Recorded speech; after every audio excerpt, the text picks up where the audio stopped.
जब तुम हर हफ्ते यहाँ आते मुझे लगता था तुम मुझसे मिलने आए हो, पर तुम मेरी पीठ पीछे इस नौकरानी के साथ गुलछरे उड़ाने आते थे। तुम्हारे जीजाजी तुम्हारे साथ मुझे भी जीते जी मार डालेंगे। दीदी जो हुआ सो हुआ, बस आप 1 लाख रुपए दे दीजिए ताकि ये मेरे बच्चे को गिरा सके। इतनी बड़ी रकम मेरे पास कहाँ से आएगी बताओ? माना घर की बागडोर औरत संभालती है, लेकिन पैसे का सारा लेन देन उनके बड़े बेटे के हाथ में है। लोग इस खानदान की इज्जत करते हैं और मैं इसकी इज्जत पर दाग नहीं लगने दूंगी।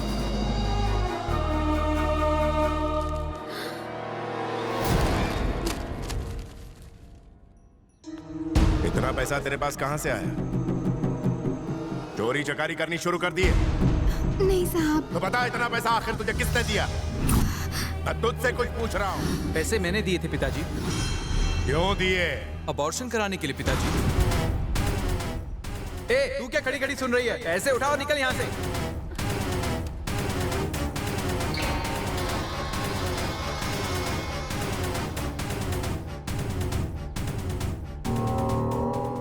तुझ जैसे बिन मां के बच्चे को लाड प्यार देके मैंने बड़ी गलती की।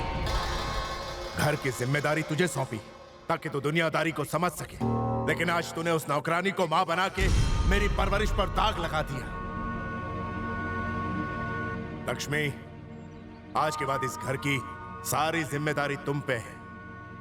एक बाप होने के नाते मुझे मजबूर होकर इसे सारी उम्र खाना खिलाना पड़ेगा, लेकिन अब से इसे नौकर की तरह घर के पीछे झोपड़े में रहना होगा। इस घर पर इसका कोई हक नहीं है। मेरे लिए ये हमेशा के लिए मर चुका।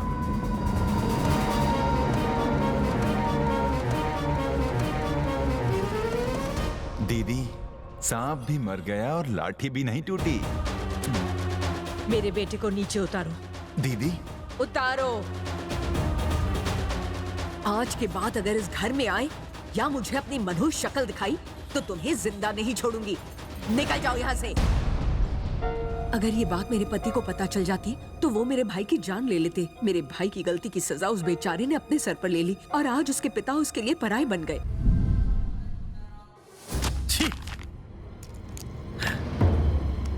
सुनने में आया है कि सोशल वर्कर हरिश्चंद्र प्रसाद अपनी सारी दौलत स्टील फैक्ट्री लगाने में फूंक रहा है। वो सब कुछ दांव पर लगा रहा है और सुना है कि बाहर से बढ़िया मशीनरी मंगवा रहा है। जमीन देने के लिए उसने हमें अर्जी लिखी है। आज वो जमीन तेरे हाथों से खिसक कर उसके पास जाने वाली है। वो जमीन जिसपे तू सालों से राज करता आ रहा है। वो लोगों की मदद करने की नियत से राजनीति में उतर रहा है। अगर वो जीत गया ना तो तेरा दबदबा खत्म और मेरी कुर्सी हमेशा के लिए छिन जाएगी। उसे आज की राजनीति की रत्ती भर भी समझ नहीं है। वो नहीं जीतेगा। ऐसा तुझे लगता है? लोग उसे भगवान की तरह पूछते हैं। उसे हराना मुश्किल है। तो ठोक देते हैं उसे। सोशल वर्कर्स और एक्टर्स लोगों को राजनीति में नहीं पड़ना चाहिए और अगर वो फिर भी इसमें कदम रखे तो उनके पैर काट देने चाहिए। ऐसी दर्दनाक मौत दूंगा कि उसकी रूह तक कांप उठेगी।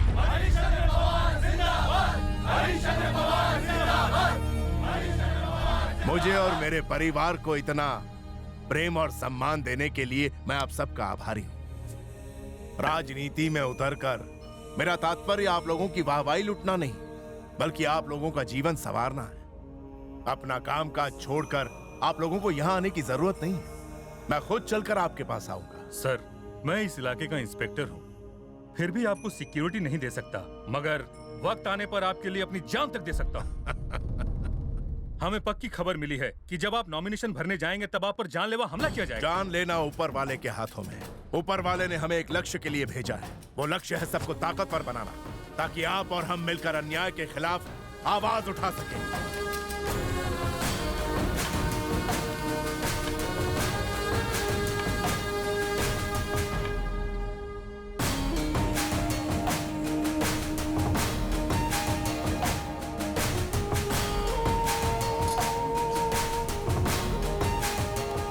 मेरे साथ सिर्फ ड्राइवर और एक गवाह जो पेपर्स पर साइन करेगा। उसके अलावा इलेक्शन ऑफिस में और कोई नहीं जाएगा। सुनिए, लोग आपके साथ आना चाहते हैं लेकिन आप सबको मना कर रहे हैं। कोई बात नहीं, लेकिन कम से कम आज तो अपने बड़े बेटे को अपने साथ ले जाइए। लक्ष्मी, मैं इस रिश्ते को सालों पहले खत्म कर चुका हूँ। ना वो मेरा बेटा है और ना ही मैं उसका बाप।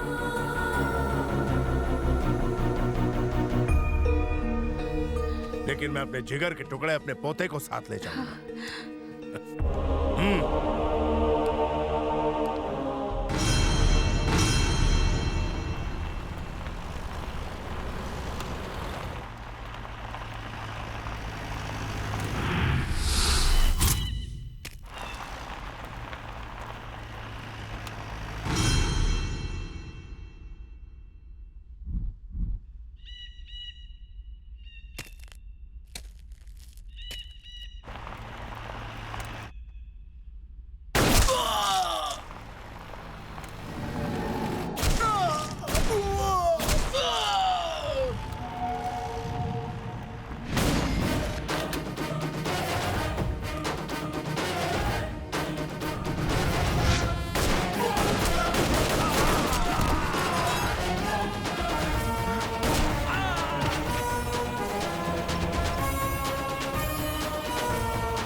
इस बुड्ढे का अब तक राम नाम सत्य क्यों नहीं हुआ? भाई इसे ऊपर भेजने का हमने पूरा गेम पिछाया था।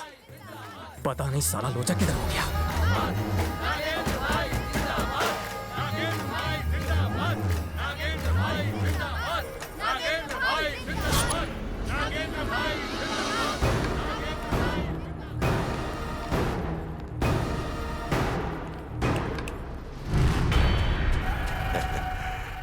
भीड़ से डर गया क्या? ये भ्रम है तुम्हारा। बुढ़ापे में तुझे सुनने के साथ साथ दिखाई भी कम देने लगा है क्या? तुझे क्या लगता है लोगों की भलाई की खातिर अपने पुरखों की सारी संपत्ति दान देकर तूने कोई बहुत बड़ा महान काम कर दिखाया है क्या? राजनीति कैसे करते हैं ये हम सिखाएंगे तुझे। बता रहे इसको। लोग भूखे हो तो अनाज फेंको, अगर खुश हो तो उन्हें दारू पिलाओ और मजे करने दो। जब जी आए किसी के घर में रह लिए, सो लिए और ऐश कर लिए। और अगर कोई तुम्हें अपने इलाके से हटाने की कोशिश करे तो उसका पूरा खानदान साफ कर दो। ये होता है एक लीडर। तुम्हारी सोच गलत है। सरकारी ऑफिस में आया हूँ ना, इसलिए मैं अपने साथ कोई हथियार लेकर नहीं आया हूँ तेरे कहने पर, वरना आज यहीं इस बुड्ढे का सर काट के इसे बताते कि सच क्या है।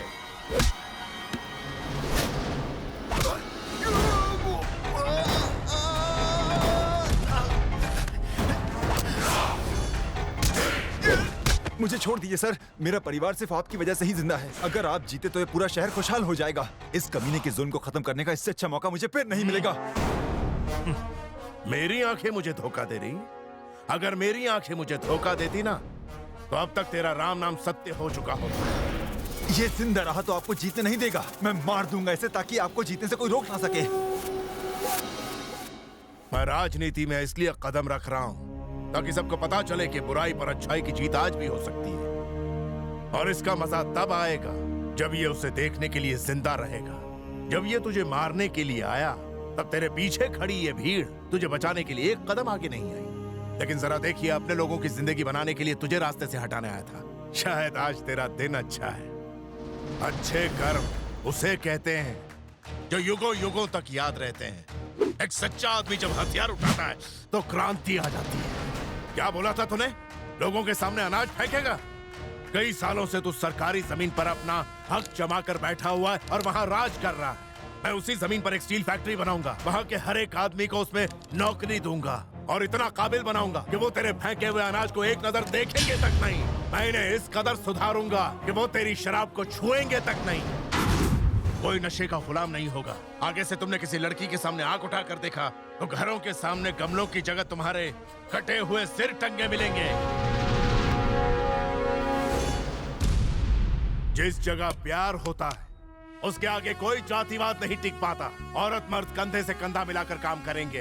हर बुराई को दूर रखो और बच्चों को शिक्षित बनाओ, पढ़ा लिखा कर उन्हें एक बड़ा आदमी बनाओ, ताकि कल जाके वो इतना नाम करे इस सारी दुनिया में हमारा सर गर्व से ऊंचा हो जाए। और तुझ जैसे शैतान मुझे रोक नहीं सकते। ये बात गांठ बांध लो। धीरे धीरे आजमगढ़ में एक क्रांति की हवा चलने लगी। उस क्रांति का नाम था हरिश्चंद्र। हरिश्चंद्र एक सच्चे नेता की तरह उभरे। एक ऐसा नेता जिसे न तो सत्ता का लालच था न पैसों का। वो जिसे चाहते उसे मिनिस्टर बना देते, जब चाहते अपने चुने हुए मिनिस्टर से इस्तीफा ले लेते। गांव में बड़ी बड़ी इंडस्ट्रीज आई, रोजगार आया, शिक्षा आई। जो हाथ पहले तलवार उठाकर एक दूसरे को मारने काटने के लिए उठते थे, वही अब एक दूसरे को थामकर गांव की तरक्की में जुट गए। पूरा गांव मानो एक मंदिर बन गया था जिसके भगवान थे हरिश्चंद्र।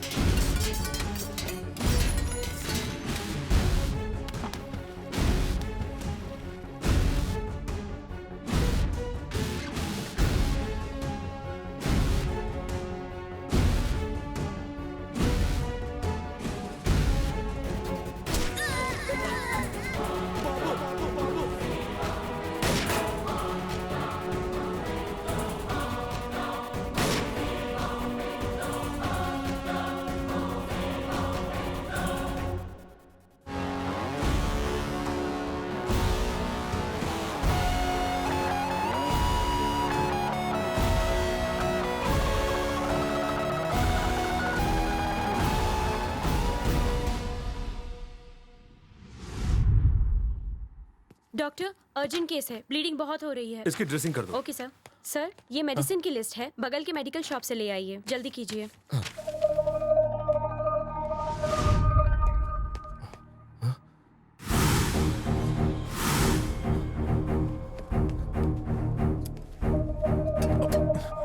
सिस्टर, मेरा भतीजा कहाँ है? मुझे नहीं पता।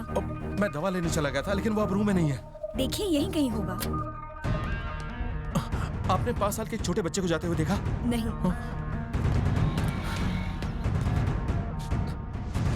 लोहा गर्म था और मैंने हथौड़ा मार दिया, जिंदगी भर का जख्म दे दिया। आगे बताओ क्या करना है? हमें हरिश्चंद्र की मौत चाहिए, मौत। थोड़ा सब्र करो, सब्र। कहते हैं सब्र का फल मीठा होता है। कौन है ये? रामकृष्ण प्रसाद का बेटा।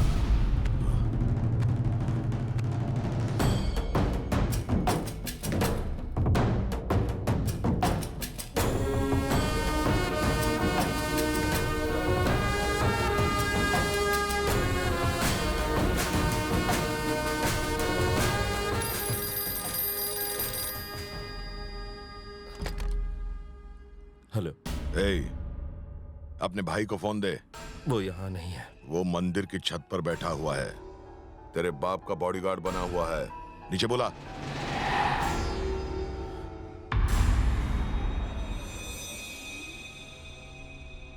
अरे जल्दी बुला। अगर देर कर दी तो तेरे भतीजे को हमेशा के लिए सुला दूंगा।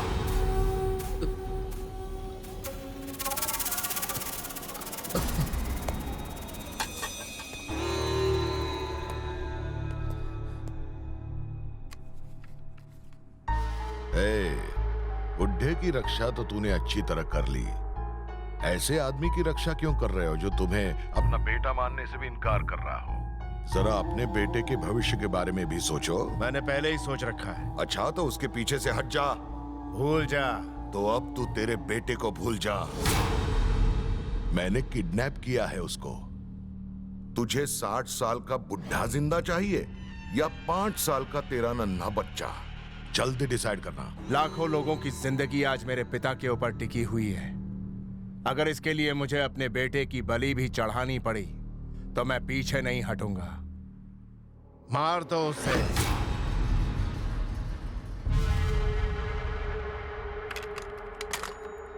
भैया, मेरा बेटा मरा नहीं। सबसे कहना वो कहीं खो गया है। इस उम्र में बाबूजी ये सदमा सह नहीं पाएंगे।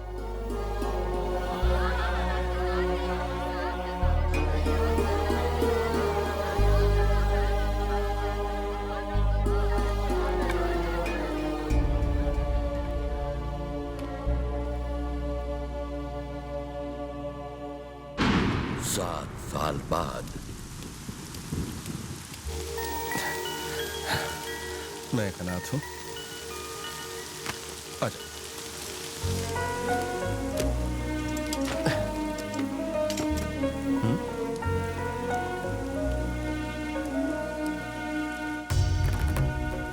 बेटा कौन हो तुम? मैं एक अनाथ हूँ।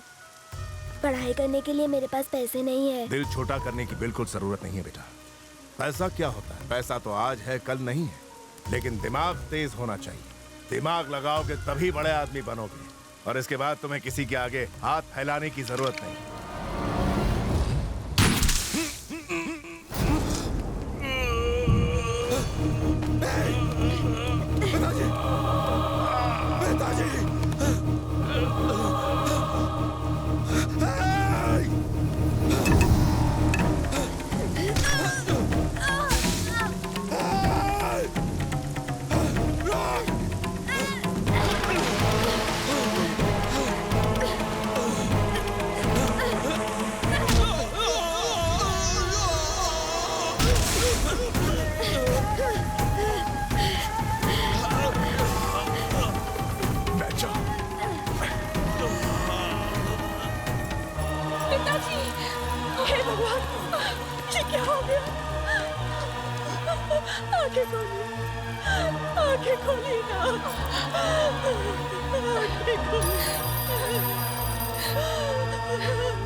क्यों रे आंसू बहा रहा है? सालों पहले अगर तेरा बाप मेरी जिंदगी बर्बाद करने के लिए राजनीति में नहीं उतरता तो आज तुझे ये दिन देखना नहीं पड़ता। अब मैं तुझे जो बताने वाला हूं उसे सुनकर तेरे होश उड़ जाएंगे। मैंने तेरे बाप को नहीं मारा, तेरे अपने खून से उसे मरवाया। अब तेरे इस कातिल बेटे के हाथों में तेरे पूरे परिवार को मरवाऊंगा।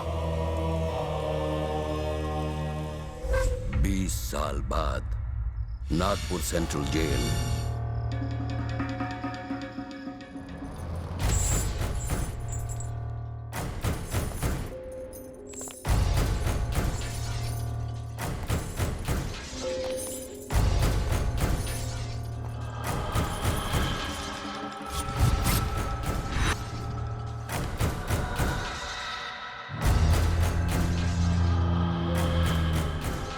इसे जानवरों की तरह जंजीरों से क्यों बांध रखा है? ये भी हमारी तरह इंसान है। चलो इसकी बेड़ियां खोलो। जंगली जानवर को बेड़ियों में ही जकड़ कर रखा जाना चाहिए सर। रूलिंग पार्टी के लीडर से बात कर रहे हो तुम? तुम्हारा ये डीजीपी भी पानी भरता है मेरे आगे। इसे खोलना है या सस्पेंड होना है? मुझे इससे पूछताछ करनी है। तुम सब यहां से जा सकते हो। तुमने रामकृष्ण प्रसाद को मारने की कोशिश की, जो कि आजमगढ़ के आसपास की 11 कॉन्स्टिट्यूएंसीज पर राज करता है। तुमने 11 बार जेल से भागने की नाकाम कोशिश की। अब आज तुम्हें उसे मारने का मौका मिल रहा है। हम और हमारा पूरा सिस्टम तुम्हारे साथ है। उसे मारने पर तुम्हारा बदला पूरा हो जाएगा और हमारी पार्टी 11 कॉन्स्टिट्यूएंसीज पर जीत जाएगी और अगली सरकार फिर से हमारी बनेगी। उसको मारने के बाद तू मेरा एनकाउंटर करवा देगा और मीडिया बुला के ये पब्लिसिटी करवाएगा कि तुमने रामकृष्ण प्रसाद के कातिल को 24 घंटे के अंदर एनकाउंटर में ढेर कर दिया और अगला इलेक्शन जीत जाएगा। क्यों, यही प्लान है ना? नागेंद्र, डीजीपी ने तो कुछ इसी तरह का प्लान बनाया था। लेकिन मैं तुमसे एक वादा करता हूं, जैसे ही हमारी यहां नई सरकार बन जाएगी, हम मर्सी पिटिशन का सहारा लेकर तुम्हें इन बेड़ियों से आजाद करवा देंगे और हम तुम्हें बना देंगे आजमगढ़ का बेताज बादशाह।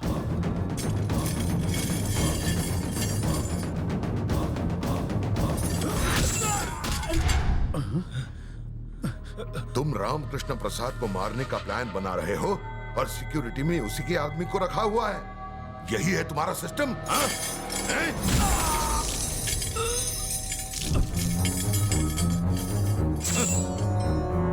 आजमगढ़ में रामकृष्ण प्रसाद को कोई हाथ तक नहीं लगा सकता। दफा हो जाओ। नागेंद्र, रामकृष्ण की भतीजी कल नासिक जा रही है। तुम कहो तो उसे वहीं उठा ले। जो आदमी दूसरों के लिए कुछ भी कर सकता है, वो अपने परिवार की सुरक्षा के लिए वहां जरूर आएगा। अगर तुम उसे आजमगढ़ के बाहर ले आए तो बाकी मुझ पर छोड़ देना कि उसे ऊपर कैसे पहुंचाना है।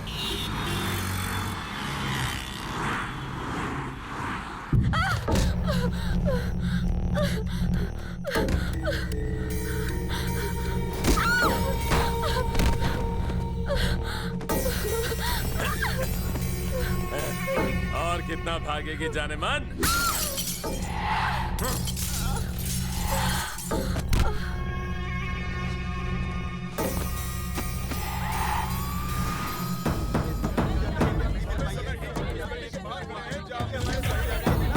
हाँ राजेश, हम इस वक्त केंद्रीय मंत्री नितेश पाटिल के घर के सामने खड़े हैं। कल रात निकिशा नाम की युवती की लाश मिली है। खबर मिल रही है कि ये मर्डर नहीं सुसाइड है, लेकिन निकिशा के पिता ने मीडिया के सामने बयान दिया था कि उनकी बेटी का बेरहमी से कत्ल किया गया है और कातिल कोई और नहीं, नितेश पाटिल का बेटा संजय पाटिल है। बाकी की जानकारी ब्रेक के बाद।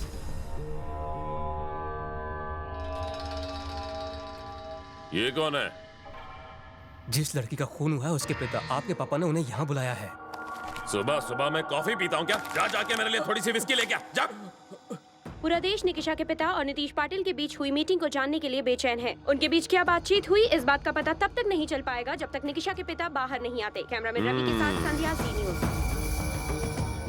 केशव भाव। हाँ सर। गोरेगांव की मीटिंग का क्या हुआ? कैंसिल हो गई सर। तो फिर हीरा नंदानी वाले को यहाँ बुला लो। ठीक है सर। ये निकिशा के पिताजी हैं सर।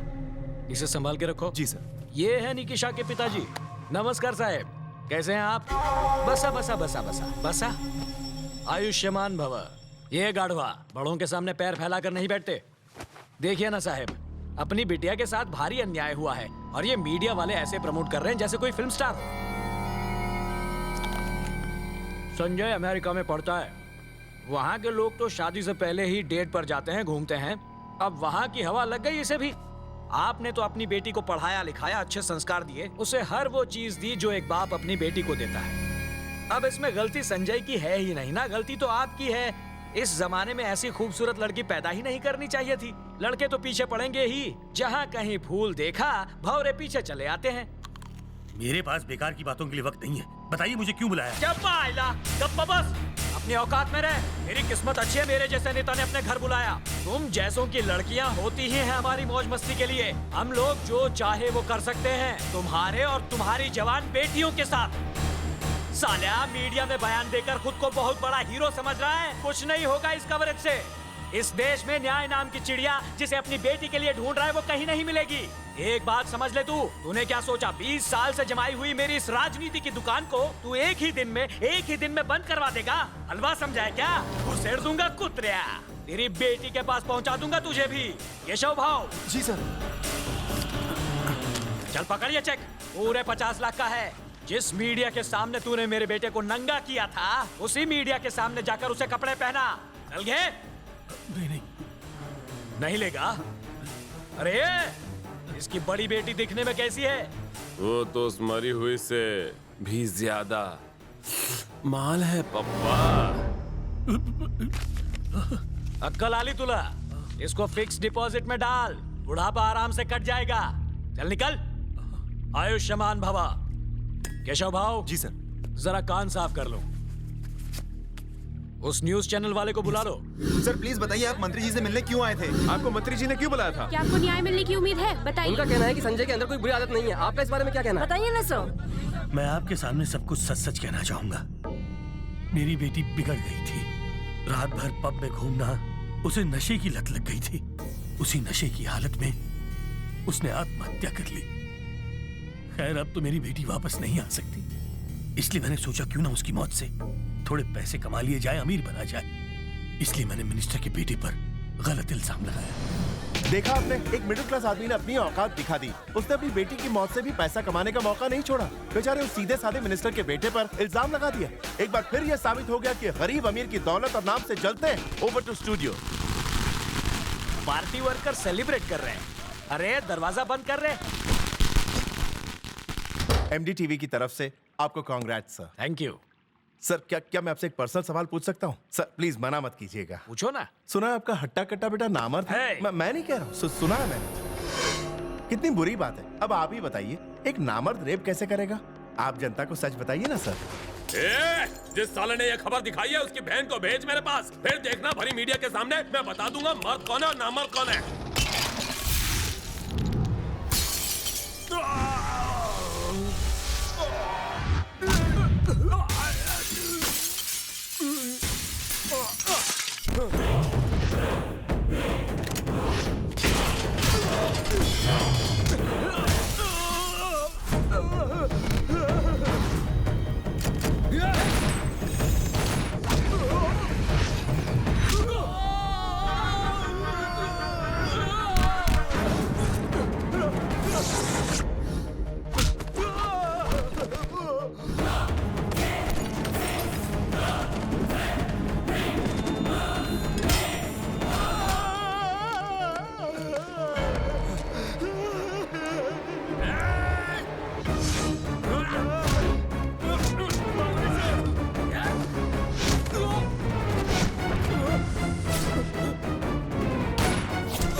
सिक्योरिटी से बचाओ, रुक जाओ।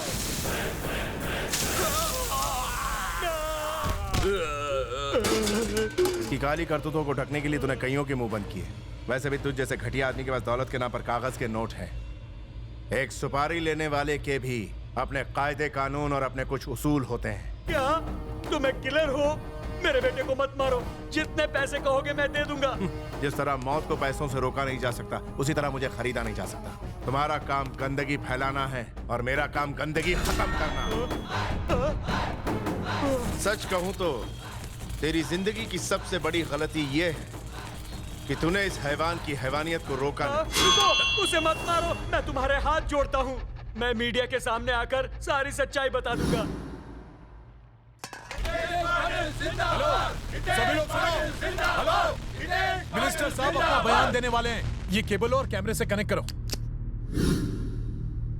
महाराष्ट्राच्या जनतेला माझा नमस्कार। मेरे बेटे संजय पाटिल ने निर्दोष निकिशा का रेप करके उसकी हत्या की थी। निकिशा के पिताजी को बुलाकर उन्हें डरा धमकाकर मीडिया के सामने गलत बयान देने पर मैंने मजबूर किया था, लेकिन अब मेरी आंखें खुल गई हैं। मेरे बेटे ने जो अपराध किया है उसमें उसका साथ दिया, इसलिए मैं भी अपराधी हूँ। मैंने इस अपराध के लिए खुद को सजा दी है। इतना ही नहीं, मैंने अपने बेटे को भी सजा दी है।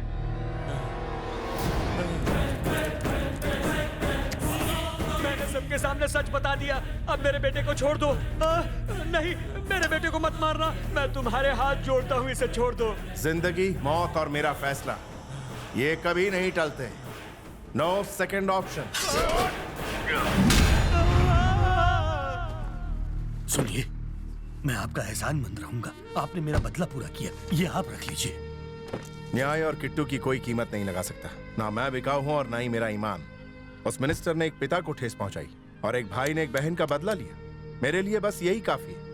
इस पैसे से अपनी बड़ी बेटी की शादी धूमधाम से करना। पर इसे आप ही रख लीजिए।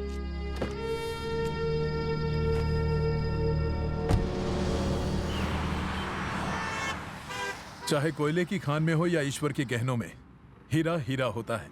धन्य है तुम्हारे माँ बाप जो तुम जैसा बेटा मिला। ऐसे कह रहे हैं जैसे आप मेरे माँ बाप को अच्छे से जानते हैं। अब अगर उन्हें जानता होता तो तुम्हें कब का उन्हें सौंप दिया होता। तुम 5 साल के थे जब मुझे मिले थे, बस तब से तुम मेरे साथ ही रह रहे हो।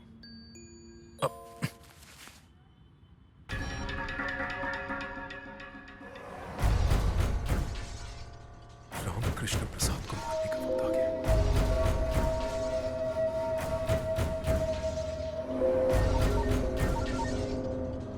मैसेज मिला कि नहीं? मैं 10 मिनट में फोन करता हूँ। कौन है?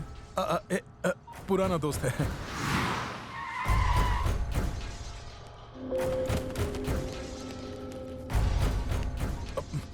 भाई अब जेल से बाहर कब आए? वो सब छोड़ दे, प्लान पल्ले पड़ गया ना? हाँ भाई, लेकिन किसी की भी सुपारी लेने से पहले वो चेक करता है कि मरने वाला इंसान अच्छा है या फिर बुरा है।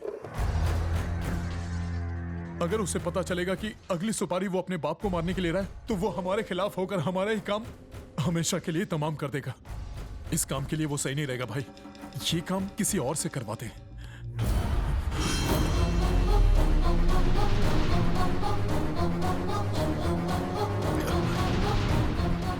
दोस्त था, बचपन का दोस्त। चाय, थैंक्स।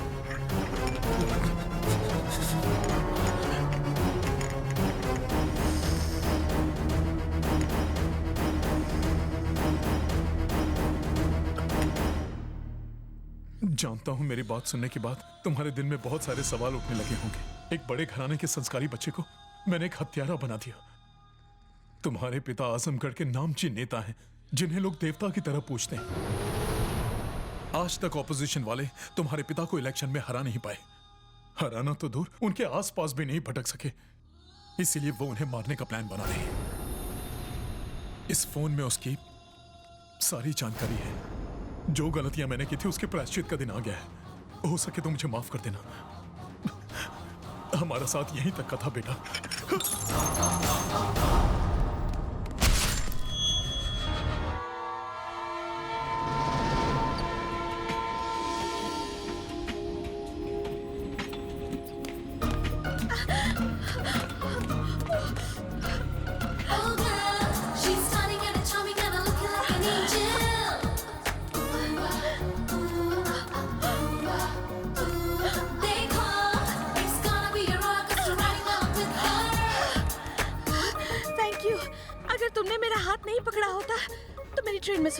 अगर मैंने तुम्हारा हाथ नहीं पकड़ा होता तो मैं तुम्हें मिस कर देता। क्या? मतलब अगर सही वक्त पर हाथ नहीं पकड़ता तो मेरी लाइफ की पटरी में तुम एंट्री नहीं मारती। Excuse me.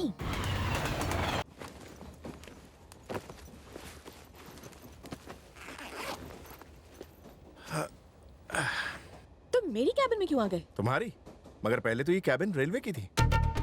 देखो, ज्यादा स्मार्ट बनने की कोशिश मत करो। कोशिश क्या करना, मैं तो पैदा ही स्मार्ट हुआ हूँ।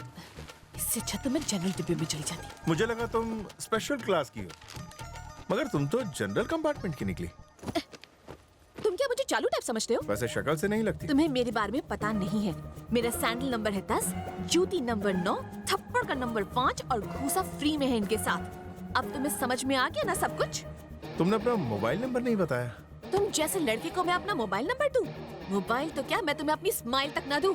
तुम जानते नहीं मैं कौन हूँ। वेरी गुड, फिगर अच्छा है। आप कहो तो मैं भी अपने फीचर्स बताऊं? बको। मैक्सिमम हड्डी तोड़ने का, मिनिमम जिंदा छोड़ने का, सर फोड़ने का, नाक में करंट जोड़ने का, गर्दन मरोड़ने का, वर्ल्ड रिकॉर्ड। पता है किसके नाम दर्ज है? वो महान आत्मा तुम्हारे सामने बैठी है। शायद कमेंट्री में तुम्हें मजा नहीं आया, मैं तुम्हें हाइलाइट्स दिखाता हूं।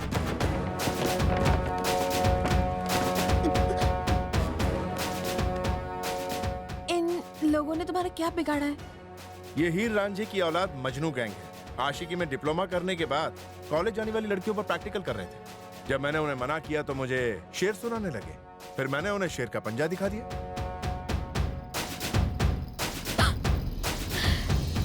ये लड़की कौन है और इसकी नाक पे इतना गुस्सा क्यों है? सोनिया, धांसू है ना? पब्लिक में मारधाड़ करने के लिए उसने मेरे खिलाफ पुलिस कंप्लेंट करके मुझे जेल करवा दी। जब सच्चाई का पता चला तो उसे गलती का एहसास हुआ और उसने मेरी बेल करवा दी। फिर उसने सॉरी बोला होगा? हाँ बोला, और मैंने उसे माफ कर दिया। तब तो वो बहुत खुश हुई होगी। वो तो खुश नहीं हुई, पर तुम बड़ी खुश लग रही हो। ओहो, बताओ ना फिर क्या हुआ? खुद ही देख लो। मुझसे गलती हो गई थी, इसलिए मैंने तुम्हारी बेल करवाई। इसके अलावा हमारे बीच और कुछ नहीं है। मेरे ज्यादा पास आने की, मुझसे दोस्ती करने की, प्यार दिखाने की या मेरी बेमतलब तारीफ करने की कोई जरूरत नहीं, समझ गए? I hate love stories. तो फिर उससे शादी की तुमने?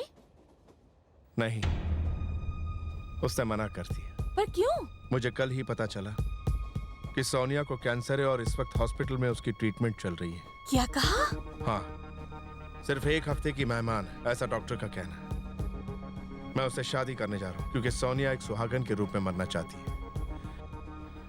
ये उसकी आखिरी इच्छा है। हैंडराइटिंग अच्छी है तुम्हारी? तुम्हारी मुझे भी अच्छी है। क्या लिख रही? यही कि तुम्हारी मुझे मैं कभी नहीं भूल पाऊंगी। पता नहीं और कितने लोगों की मुझे तुम्हें अच्छी लगी होंगी। 2 लोगों की, तुम्हारी और मेरे बचपन के दोस्त की। उस दोस्त की बचपन में भी मुझे थी? नहीं, वो अक्सर नकली मुझे लगाता था। ठीक है, मुझे जरा जगा देना, मैं ऊपर सोने जा रहा हूँ।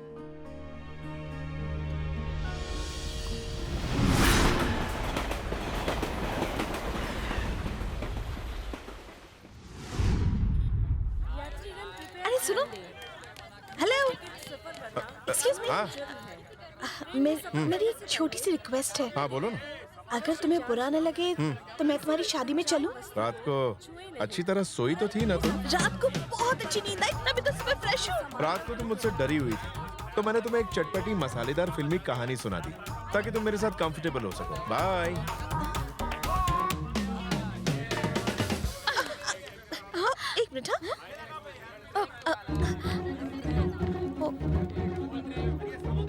ओ नहीं। अरे पूजा, तुम किसे ढूंढ रही हो? तुम्हें भी अभी आना था, थोड़ा ट्रैफिक में नहीं फंस सकती थी? तुम्हारी वजह से मेरे बचपन का दोस्त चला गया। मेरे अलावा और कौन तुम्हारा बचपन का दोस्त है? अरे वो मुझे ट्रेन में मिला था, बिल्कुल मेरे अंकल जैसी शक्ल थी उसकी, वही आंखें, वही होठ। मुझे लगता है वो मेरे अंकल का बेटा जो बचपन में खो गया था। ओहो, फिर से वही स्टोरी रिपीट टेलीकास्ट शुरू मत करो प्लीज। 25 साल से हम उसी लड़के को ढूंढ रहे हैं, अब तो हर लड़का हमें वही लगता है। बहुत हो गया तुम्हारा मजाक, हमारी फ्रेंडशिप आज से ओवर। मेरे सारे गिफ्ट लौटा दो अभी के अभी। गुस्सा क्यों करती है? सॉरी यार।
ये लिंक रोड कहाँ है? Link road? वो क्यों? बस पकड़नी है। बस पकड़ने के लिए इतनी ऊपर से क्यों टपके? मेरी शिप का इंजन गर्म हो गया था, ठंडा करना था। भाई तुम आए कहाँ से हो? मैं मंगल ग्रह से आया हूँ। वहाँ भी टायर वाली गाड़ियाँ चलती हैं? चलती नहीं है, उड़ती है, तुम्हारे होश की तरह। इसका मतलब तुम एलियन हो, दूसरे ग्रह का वासी। अब लिंक रोड का रास्ता बताओगे? Thank you.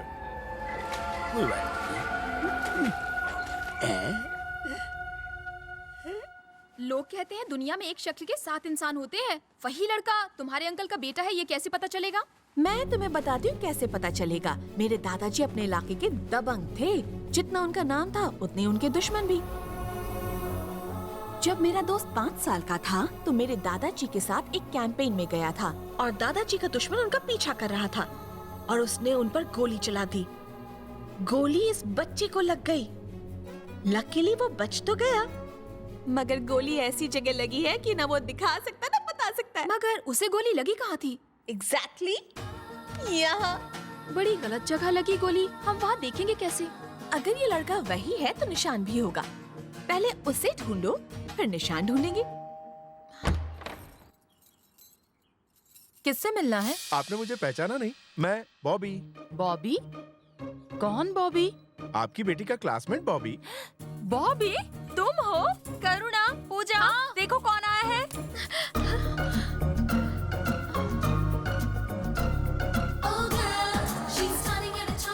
पहचाना नहीं? यही वो बॉबी है। बचपन में इसी ने तुम्हारे पापा की मूंछ उड़ाई थी। कितना बड़ा हो गया है बॉबी। तुम सच में बॉबी हो? हाँ।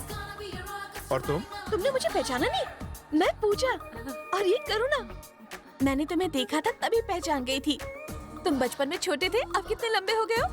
डबल हो गए हो। अच्छा ये बताओ, इतने सालों बाद हमारा एड्रेस कहाँ से मिला? डायरी में देखा था। कौन सी डायरी? नहीं मतलब न्यूज़पेपर में देखा था। जब करुणा सिविल एग्जाम्स में फर्स्ट आई थी तो पेपर में छपा था, वहीं सारी डिटेल मिल गई तो एड्रेस ढूंढने में कोई परेशानी नहीं हुई। अच्छा सुना है कि अंकल का दिमाग अभी तक ठीक नहीं हुआ? मत पूछो, उनके चक्कर में हमारा दिमाग खराब हो रहा है। इस वक्त कहाँ है अंकल? जिनका नाम लिया और जिन हाजिर, उधर देखो वो रहे।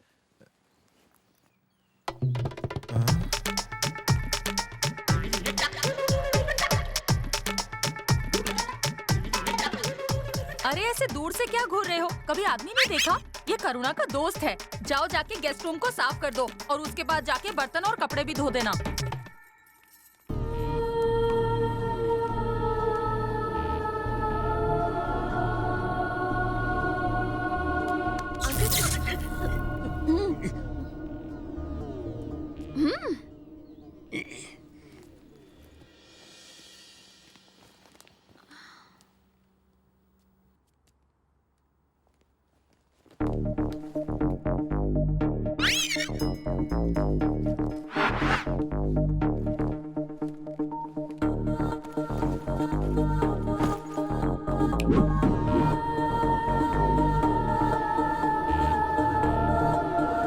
तुम्हारे दिमाग में एक सवाल घूम रहा है जो तुम्हें परेशान कर रहा है, क्यों? हाँ, तुम्हें कैसे पता चला? डॉक्टरेट किया है in face reading from minded university.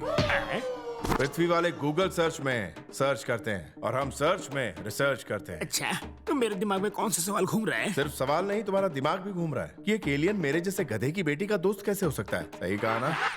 Actually महंगाई बहुत बढ़ गई है। महंगाई मंगल ग्रह तक पहुंच गई? उससे भी ऊपर पहुंच गई है। हमारे यहाँ इतनी महंगाई बढ़ गई कि हवा के भी पैसे देने पड़ते हैं, वो भी सर्विस टैक्स के साथ। कितनी कीमत चुकानी पड़ती है? इतनी की 2 IPL टीम खरीद ले। यहाँ पृथ्वी पर सब कुछ सस्ता है, इसलिए पापा ने मेरा सेंट मैरी में एडमिशन करा दिया। वहीं करुणा से मेरी दोस्ती हो गई। क्या उसे पता है कि तुम एलियन हो? अगर बता दूंगा तो वो मेरे साथ उड़ जाएगी। आप भी मत बताना। तो तुम हॉस्टल में रहते थे? नहीं, मैं मंगल ग्रह से शिप में अप डाउन करता था। तब तो तुम्हें अपनी शिप पार्किंग करने में हर रोज फाइन लगता होगा। नहीं, आपने मेरी लैंडिंग देखी थी ना? मैं अपनी शिप पानी में फ्री पार्क करता था। पानी में लैंड करने से किताबें गीली हो जाती होंगी? वाटरप्रूफ थी। लेकिन तुम तो गीले हो गए थे। हाँ, मेरी बैटरी थोड़ी लो हो गई। मेरे इंजन में पानी घुस गया, बाहर जाइए। पानी घुस गया है तो मैं बाहर क्यों निकलूं? मेरे अल्ट्रावायलेट रेज इतने पावरफुल है कि अगर वो तुम पर पड़ गए तो तुम अंधे, बहरे और लूले हो जाओगे और बाकी तरह रिवर्स गियर में जाकर तुम डेड फुटिए हो जाओगे। अंकल, आपका मुंह क्यों खुल गया? अब मैं क्या बताऊं?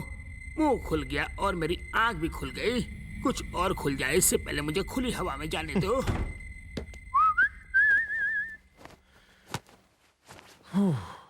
अरे अरे रुकिए।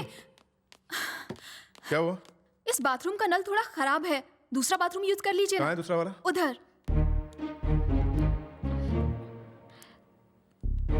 मुझे बहुत डर लग रहा है। कोई हॉरर फिल्म नहीं, निशानी तो देखना है।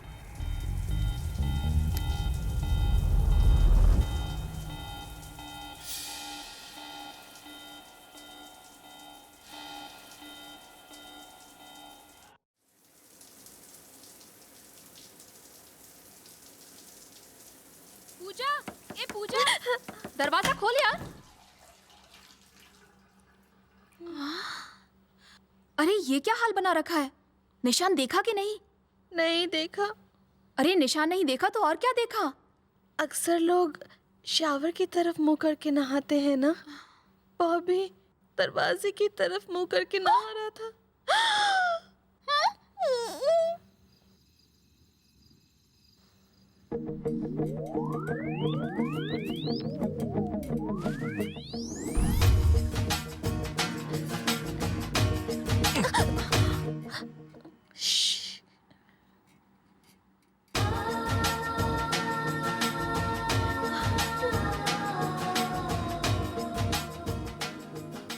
इतना अंधेरा क्यों है भाई? सही बात बन जाएगी। अपनी आंखें तो खोली नहीं। अरे पूजा डैडी आ रहे हैं, चल भाग यहाँ से।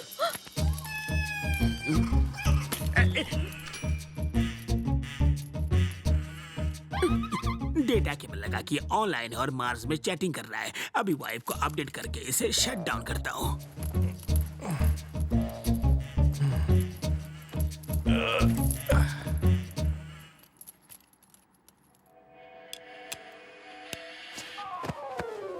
क्या उल्लू की तरह जाग रहे हो? तुम्हें राज की बात बताता हूँ। ये देखो केबल, इसे लगाकर ये मार्स की लड़कियों से चैटिंग कर रहा है। इसे कानों में लगा के खुद आंखों देखा हाल सुन लो। समझ में तो नहीं आएगा मगर पता चल जाएगा।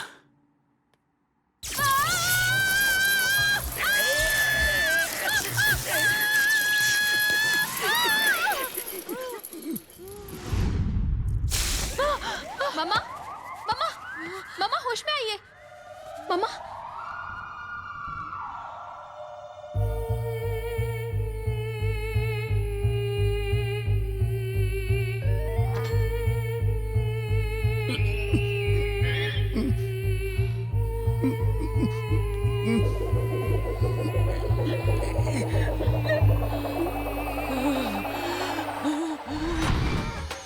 तुम्हारा दिमाग है कि चाइना का माल? हमेशा खराब होता रहता है। अब अगर अपना भेजा चलाया ना तो तुम्हें यहाँ से उठा के पागल खाने भेज दूंगी। आज तो मैं बाल बच गए, लेकिन तुम्हारी वजह से मेरे सारे बाल जल गए। तुम लोग चलो, सो जाओ। हाँ चलो, तुम भी चलो। और तुम रात भर मच्छर भगाओ। अगर मुझे एक भी मच्छर काटा ना तो तुम्हारा खून पी जाऊंगी। मैंने केबल छुआ तो मुझे कुछ नहीं हुआ। बीबी ने छुआ तो उसे 440 वोल्ट का झटका क्यों लगा? मार्स में उस वक्त लोड शेडिंग थी। Good night. मार्स पे भी लोड शेडिंग होती है?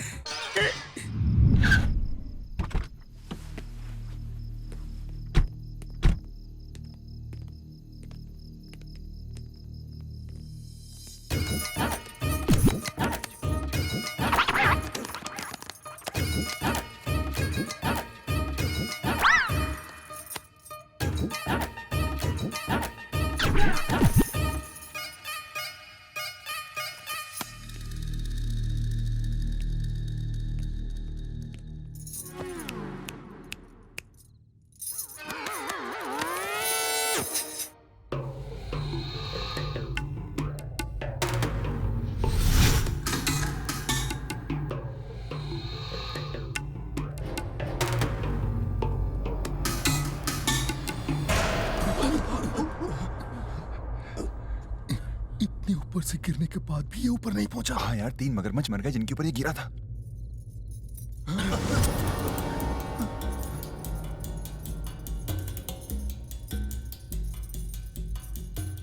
उसे देखकर नानी याद आ गई ना?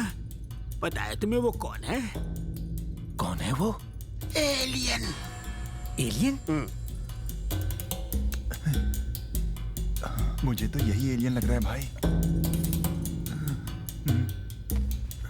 अच्छा ठीक है, मैं तो एलियन हूँ, लेकिन आप लोग कौन हो भाई? Fantastic four.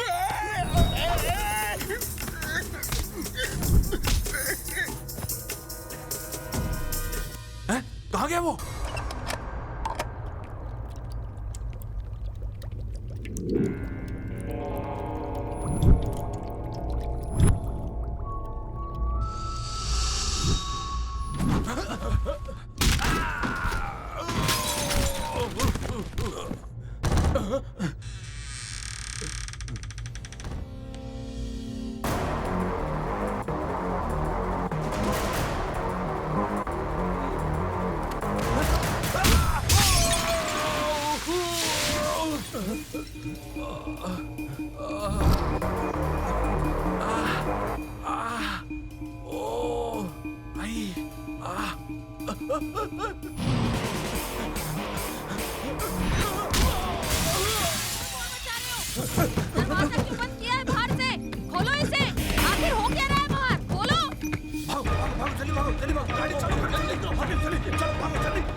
क्या है रे?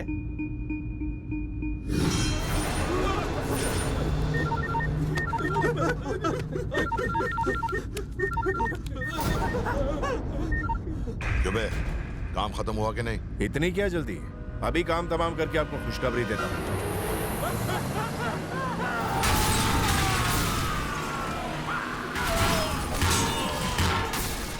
ये आवाज कैसी थी? ये आवाज तेरी तबाही का आगाज है। कौन है तू? वही जो तेरी मौत का कारण बनने वाला है, या यूं समझ ले कि वही जो तेरी मौत बन के आया है। जिसे भेजना है भेज दे, चाहे तो खुद आ जा। मैं तेरी वो हालत करूंगा, तेरी साथ पुश्ते देख के हिल जाएंगी, थर-थर कांपने लगेंगी। लड़की को किडनैप कर लिया?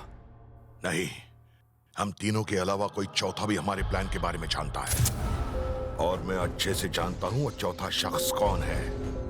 इस बार तो उसने लड़की को बचा लिया, लेकिन वो हमारा प्लान किसी को नहीं बता पाएगा। मुझे जेल से निकालने का बंदोबस्त करो, जल्दी। रामकृष्ण प्रसाद के बाप के मरने की बरसी है। अगर हम उसमें शरीक हुए तो लोगों के दिल में हमारे लिए इज्जत बढ़ जाएगी, और अगर उस दौरान वो मर गया तो कोई हम पर शक नहीं करेगा। मैं तो तुम्हारे पागलपन से तंग आ गई हूँ। क्या तोड़-फोड़ मचा रहे हो? दरवाजा क्यों बंद किया है बाहर से? खोलो इसे। क्या चल रहा है? दरवाजा खोलो, खोलो। आखिर हो क्या रहा है बाहर?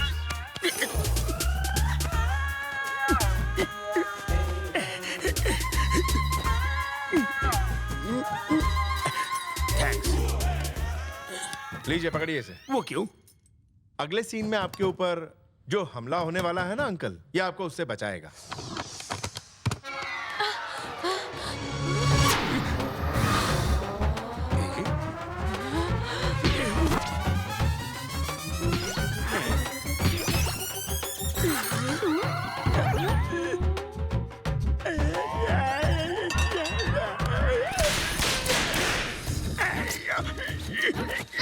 तुम्हारा दिमाग है कि चाइना का माल बार बार खराब हो जाता है। तुम्हारा तो रिप्लेसमेंट भी नहीं हो सकता।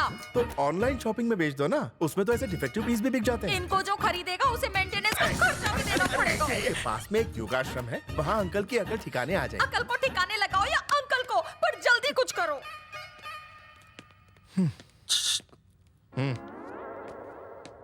कब जाना है? बड़ी जल्दी है अंकल, थोड़ा वेट कर लो।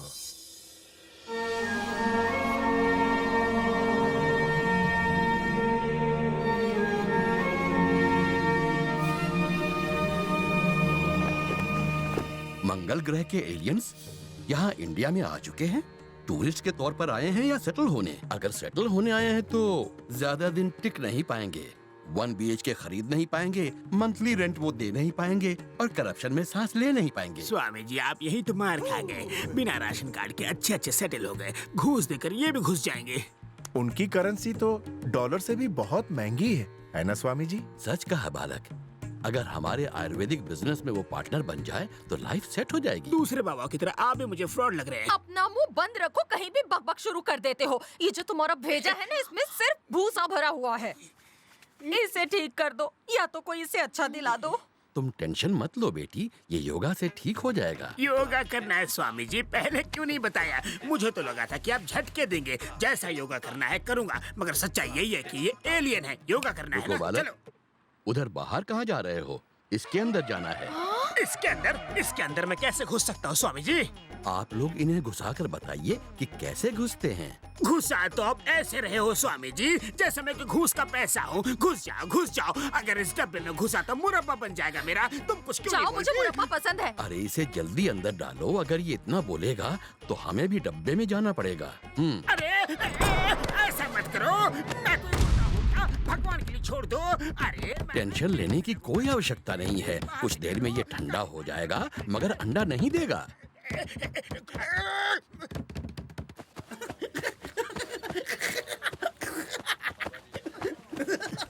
How much? 100 rupees, sir. Okay.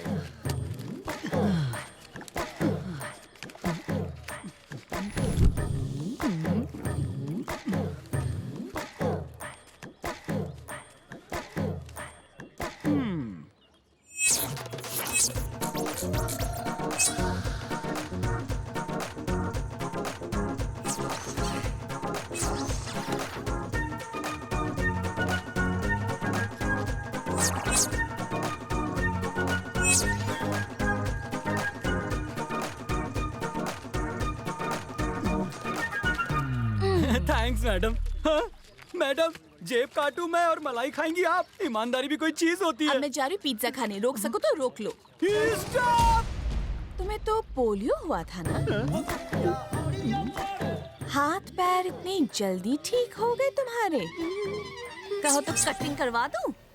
जैसा मैं कह रही हूँ वैसा करो, नहीं तो जेब कतरों की किताब से तुम्हारा चैप्टर क्लोज कर दूंगी। नहीं मैडम, चैप्टर खुला रहने दीजिए, इसका हम 50-50 कर लेते हैं। मुझे तुम्हारे जैसा पार्टनर नहीं चाहिए। Thank you madam. तुम्हें एक आदमी के पीछे के कपड़े काटने हैं। पीछे के? और तभी मिलेगा तुम्हें ये पर्स। एग्जैक्ट लोकेशन बताइए ना मैडम। अपना बायां हाथ अपने पीछे रखो। हाँ, बचपन से ही ऐसी ही अभी अभी बिगड़ी है।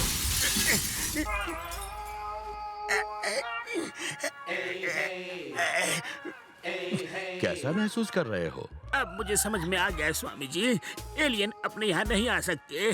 स्वामी जी, इनका दिमाग ठीक तो हो गया है ना? ये माँ का लाडला अभी तो सुधर गया है, मगर आगे अगर किसी तरह का कोई लक्षण दिखे तो इन्हें फिर से मेरे पास लेकर आ जाना। अगली बार इससे भी छोटे डब्बे में बिठाकर इलाज होगा। जी स्वामी जी। नहीं स्वामी जी, अब मैं बिल्कुल ठीक हो गया हूँ। आप कहे तो मैं कमर सीधी करके आ जाऊँ। आ जाओ। इस डब्बे ने मेरी कमर का कचूमर बना दिया है। आराम से। उसका काटना है।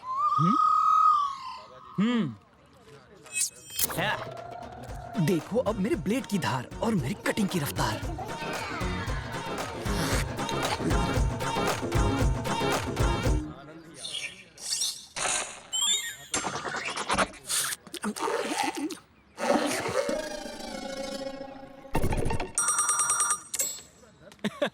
मैडम लोकेशन क्लियर है, शूटिंग कर सकती हो। तुमने गलत आदमी का बैंड बजा दिया, बगल वाले का फाड़ना था। अरे मैडम, क्या लोकेशन है, क्या तिल है। आंटी, अरे तुम्हारे चेहरे का रंग क्यों उड़ा हुआ है? आंटी, वो अंकल। स्वामी जी! अरे मुझे पानी समझ के बचा लो, प्लीज सेव द वाटर। तू तो गया। मर गई। क्या है ये? चश्मा उतार के देख, ब्लेड है। किस काम में आता है ये? बेटा इसे छोटा मत समझ, ये ऑल राउंडर चीज है। ये शेविंग के साथ साथ अर्निंग के भी काम आती है। इसके और क्या क्या टैलेंट है? तू क्या टैलेंट हंट कर रहा है? बच्चा, ये ब्लेड ब्लड निकाल देगा।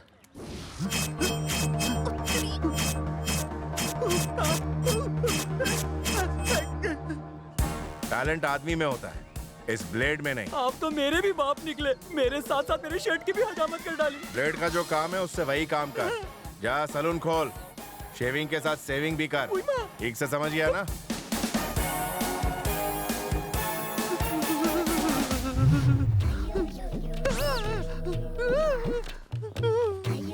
हो गया ना टैलेंट का कबाड़ा। शुक्र है कि इस ब्लेड ने उसके कपड़ों को नहीं टच किया, वरना मैडम आज मेरी भी कटिंग इस कपड़े के मच्छरदानी जैसी हो गई होती।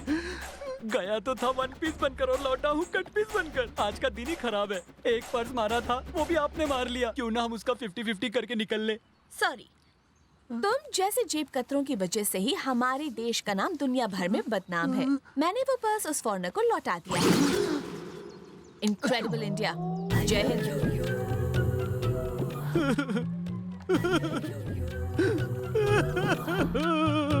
पूजा, पूजा, क्या हुआ? इतनी उदास क्यों खड़ी है? उसका निशान देखने की कोई तरकीब काम नहीं कर रही। इस काढ़े को ट्राई करना।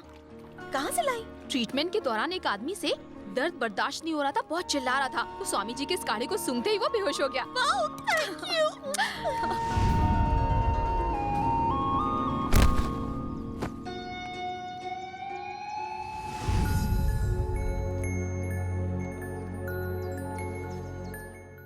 यकीन हो गया ना वो मेरे अंकल का ही बेटा है? 200%। पूजा, तुम दोनों यहाँ बैठे और मैं तुम्हें ढूंढ ढूंढ के थक गई। तुम्हारे अंकल कब से तुम्हारा नंबर ट्राई कर रहे थे। दादाजी की डेथ एनिवर्सरी भूल गई? मैं तो भूल ही गई थी। यहाँ नेटवर्क कहाँ आता है? वहाँ उस तरफ जाओ। ये भी ना।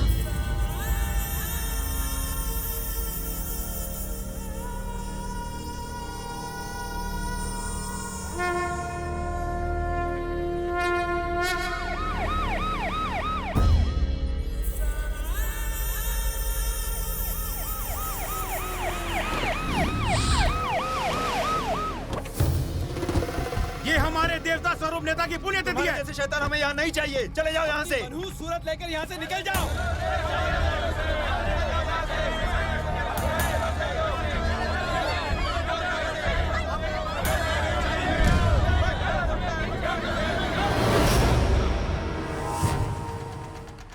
जजमान, लोगों को दिखाकर इसे जल में प्रवाहित कीजिए।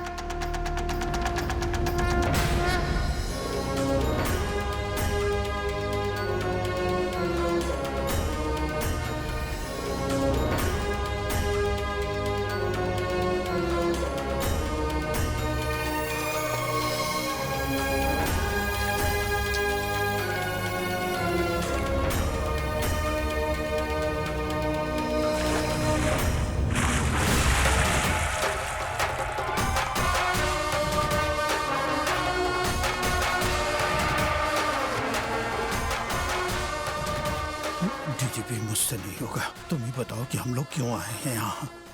वो मेरी बात नहीं मानेंगे, आप ही बात कीजिए। मैं आपको ऐसी खुशखबरी सुनाने आया हूँ जिससे आप और यहाँ सारे लोग खुशी के मारे पागल हो जाएंगे और मैं धन्य हो जाऊंगा। आपके पिता हरिश्चंद्र प्रसाद जी ने हर भेदभाव को मिटा दिया, हर घर में रोजगार दिया और एक ऐसे महान इंसान बन गए जिन्हें पूरे आजमगढ़ में देवता की तरह पूजते हैं। आज से ठीक 20 साल पहले उनका स्वर्गवास हुआ था। उन्हें यहाँ के लोगों के दिल और दिमाग में हमेशा के लिए अमर बनाने के लिए यहाँ से थोड़ी दूर जौनपुर में 10 एकड़ की जमीन पर मेरी सरकार ने उनकी 72 फीट ऊंची मूर्ति बनाने का फैसला किया है। वो हमारे भी पूजनीय है, बस आप हाँ कर दीजिए।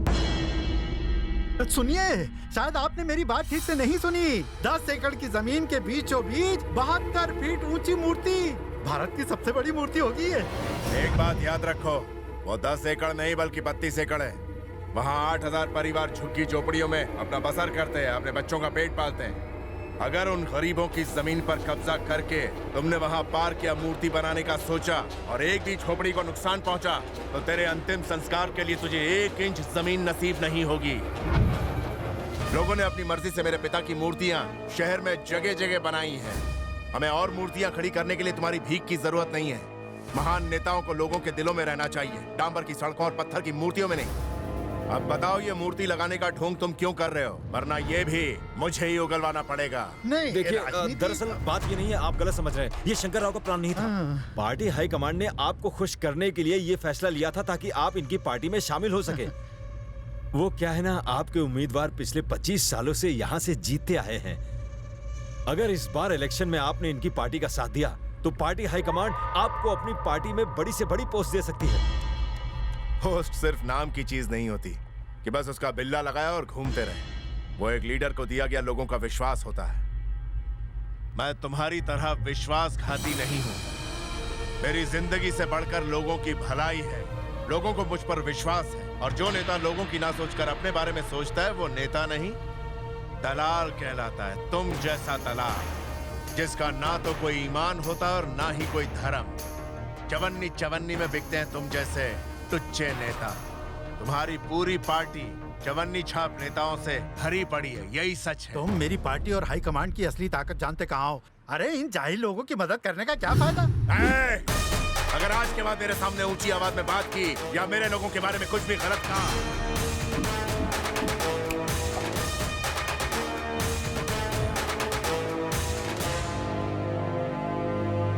भैया भैया आपके लिए फोन। बोलो। कौन बोल रहा है? मुझे इतनी जल्दी भूल गया या याददाश्त कमजोर पड़ चुकी है? तेरा बुरा वक्त अब शुरू होता है। तेरे परिवार से किसी आदमी को नहीं बख्शूंगा। तेरी भतीजी मेरे कब्जे में है। देख कैसी इज्जत की धज्जियां उड़ाता हूँ उसकी। बचा सकता है तो उसे बचा ले, लेकिन इसके लिए तुझे गोरखपुर अकेले आना होगा। मैं तुझे वहीं मिलूंगा।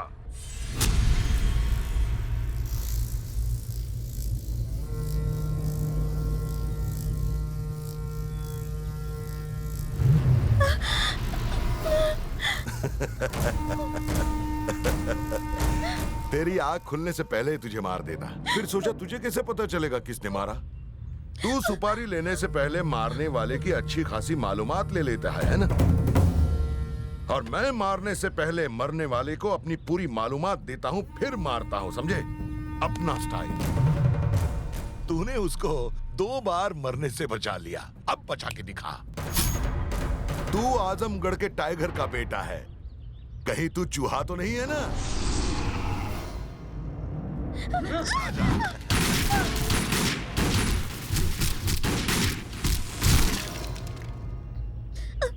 घर वालों ने बड़े लाड़ प्यार से इसे बड़ा किया है।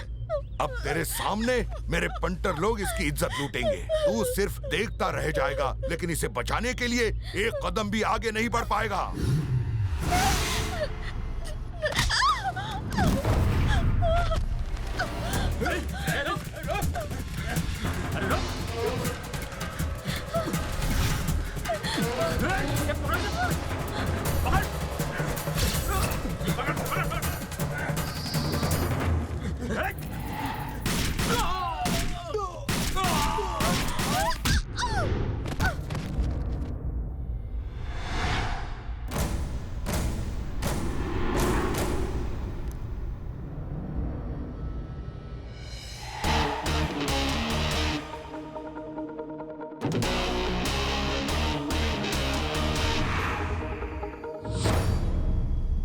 गोली से छलनी कर दो।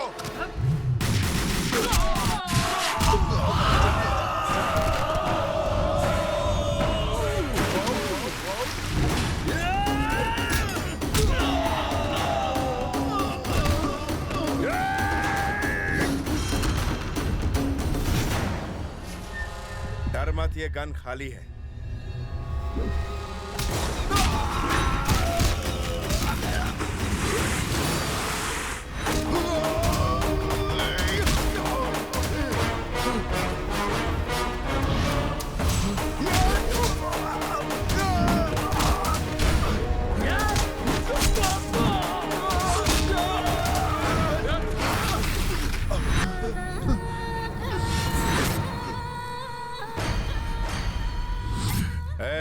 खंजर खिसका तो तेरी जिंदगी खिसक जाएगी। तुझे इतनी आसान मौत नहीं दूंगा मैं, तुझे ऐसी मौत दूंगा कि मौत भी खौफ खाएगी।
तूने मुझसे अकेले आने को कहा था ना?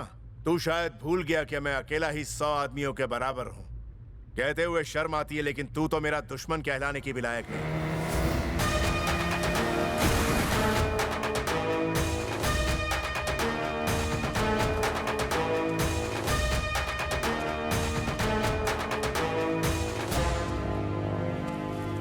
ये बता, पूजा कहाँ है?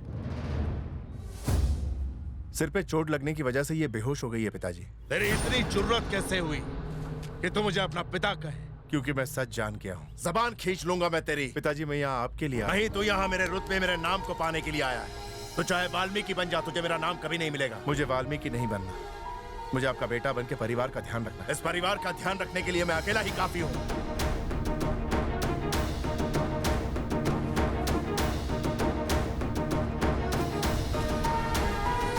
तुझे इस दुनिया में जहां जाना है जा, जिससे रिश्ता बनाना है बना ले।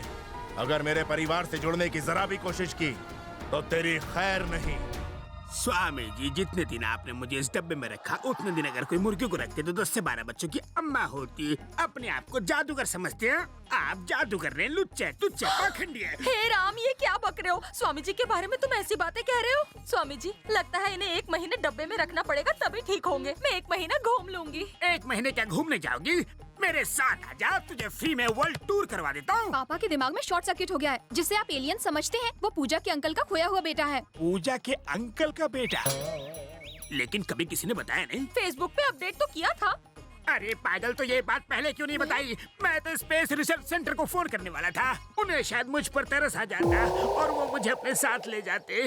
आपके धरती लोग से अच्छा है कि मैं एलियन लोक में सेटल हो जाऊं। आज्ञा दीजिए। भगवान ने पहले तो अच्छे लोगों को दुनिया के कोने कोने में बनाया, फिर दुनिया को गोल बनाया, पर मेरे नसीब में ही फटीचर भेज दिया।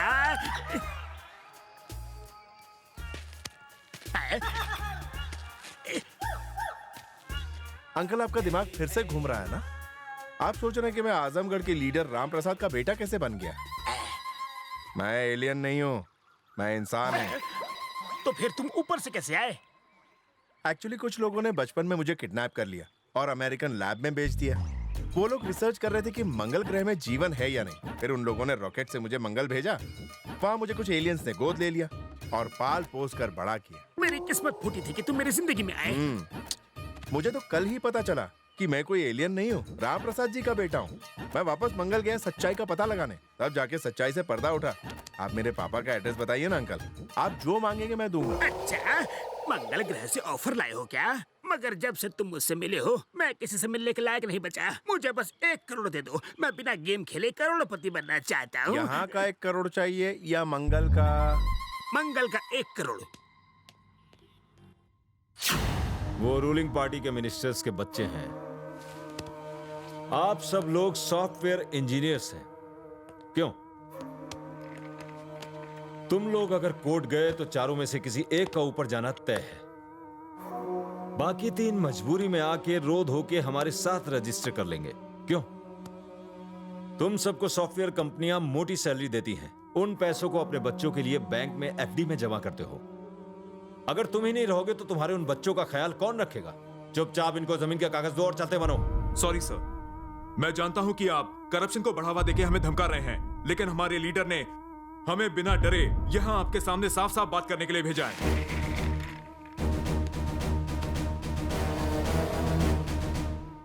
कितनी पढ़ाई की है?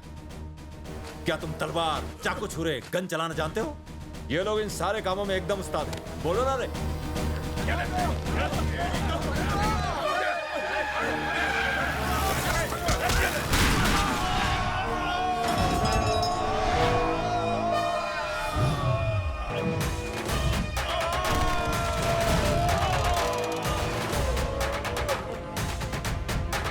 रामकृष्ण प्रसाद जी, प्लीज प्लीज आप चुपचाप यहाँ से चले जाइए। सर, अगर आप जैसे लीडर डीजीपी के ऑफिस के बाहर हंगामा खड़ा करेंगे तो लोगों का पूरी तरह से पुलिस पर से विश्वास उठ जाएगा। प्लीज चले जाइए। क्या लोग तुम पर तब बहुत विश्वास करेंगे जब तुम मासूमों को अपनी ऑफिस में बुलाकर मारने की धमकी दोगे? तुम एक जिम्मेदार ओहदे पर बैठे हो, कभी गलत काम करके इसकी शान को कम मत करना। इनसे कहो इन बच्चों से सॉरी कह के इनकी जमीन छोड़कर यहाँ से चले जाए। हम इन 2 कौड़ी के लोगों से माफी मांगे जो सैलरी पे जीते हैं। सरकार हम चलाते हैं, लॉ एंड ऑर्डर तुम्हारे हाथ में है। फिर इस बुढ़े के आगे झुकने की क्या?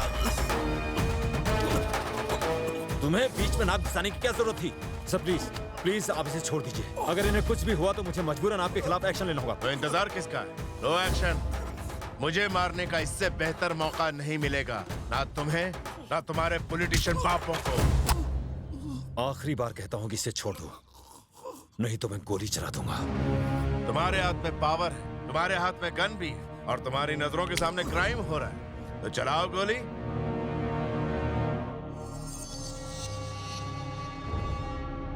सर मिनिस्टर साहब का फोन है। बोलिए। अरे अपनी गन नीचे करो और उसे और उन सॉफ्टवेयर इंजीनियर्स को बाइज्जत वहाँ से जाने दो, नहीं तो बहुत बड़ी मुसीबत आ जाएगी। जो हो रहा है पूरा शहर स्पाई कैमरे के जरिए लाइव देखा है।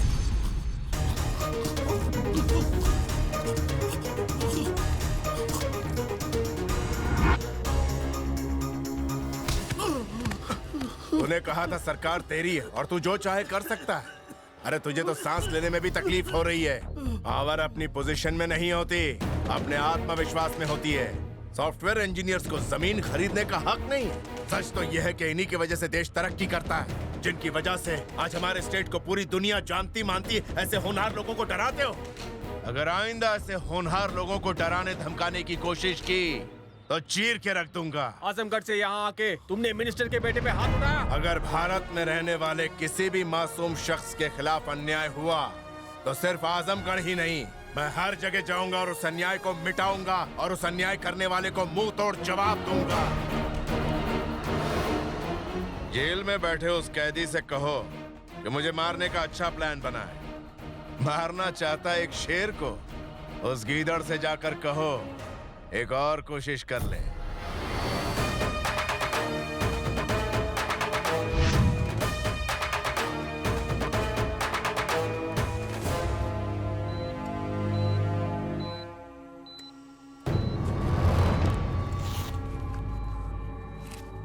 इन्हें जल्दी से हॉस्पिटल ले जाइए।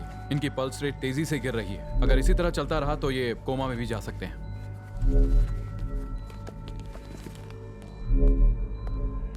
डीजीपी 2 मिनट का मौन धारण करने आया हो क्या? टीवी की रिपोर्टिंग देखी? हर जगह से फटकार सुननी पड़ रही है। बड़ा प्लान बना रहे थे 11 कॉन्स्टिट्यूएंसीज में हमारी पार्टी को जिताने का। अब एक जगह से भी नहीं जीत पाएंगे हम। मुझे तो लगा था डीजीपी बहुत ताकतवर होता है। मुझे क्या पता था एक नंबर के फुसकी बम हो। अबे घूर क्या रहा है? इसका जिंदा रहना खतरनाक है। मार दो इसे। यहाँ के एसपी को स्टेटमेंट देने बोलो कि ये रामकृष्ण प्रसाद को मारने आया था और पुलिस ने इसे एक एनकाउंटर में उड़ा दिया। उसके बाद रामकृष्ण प्रसाद को कैसे मारना है उसका भी मैंने प्लान बनाया हुआ है।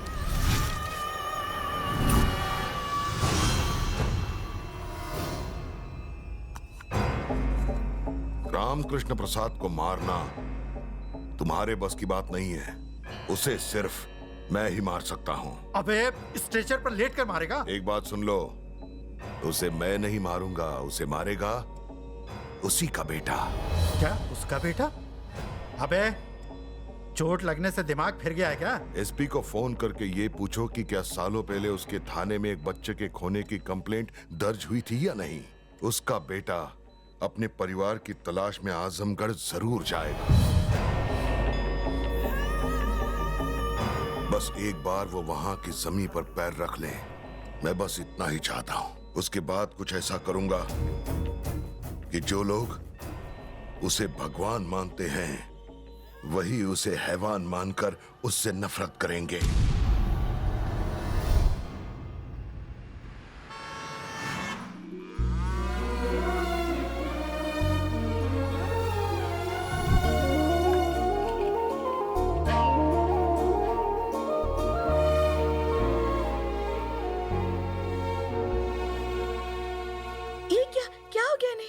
पूछ तो ऐसे रही हो जैसे तुम इसे पहले से जानती हो। हाँ जानती हूँ। अगर तुम्हें इसके बारे में पता था तो बताया क्यों नहीं? अंकल ने मुझे बताने से मना किया था। साथ ही अंकल ने मुझे एक और जरूरी बात कही। उन्होंने कहा कि इनके सौतेले माँ बाप ही इनके असली माँ बाप रहेंगे। अगर आपको इस बात की खबर मिलती कि सालों पहले आपका बिछड़ा हुआ बेटा लौट आया है तो आप मायूस हो जाते, इसलिए उन्होंने मुझे मना किया।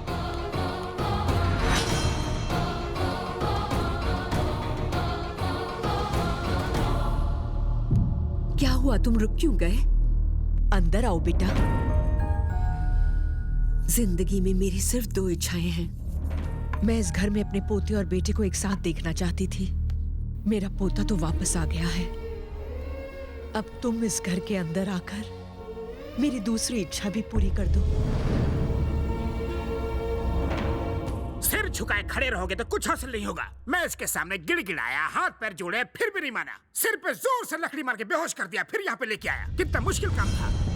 अरे इस चक्कर में मेरी 20 लाख की रोलेक्स की घड़ी गुम हो गई। गई तो गई, लेकिन मैं इसे सीधा यहाँ पर लेके आया।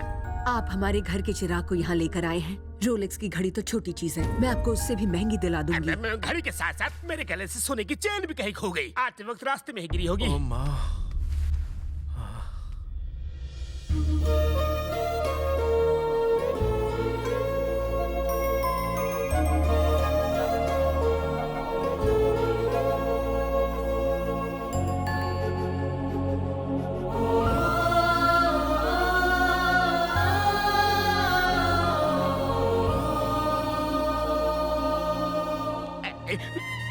बॉबी तो अड्डा जवाब नहीं। रोलेक्स का प्लान सुपर हिट रहा यार। मैंने मना किया था, फिर भी मुझे यहाँ लेकर क्यों आए?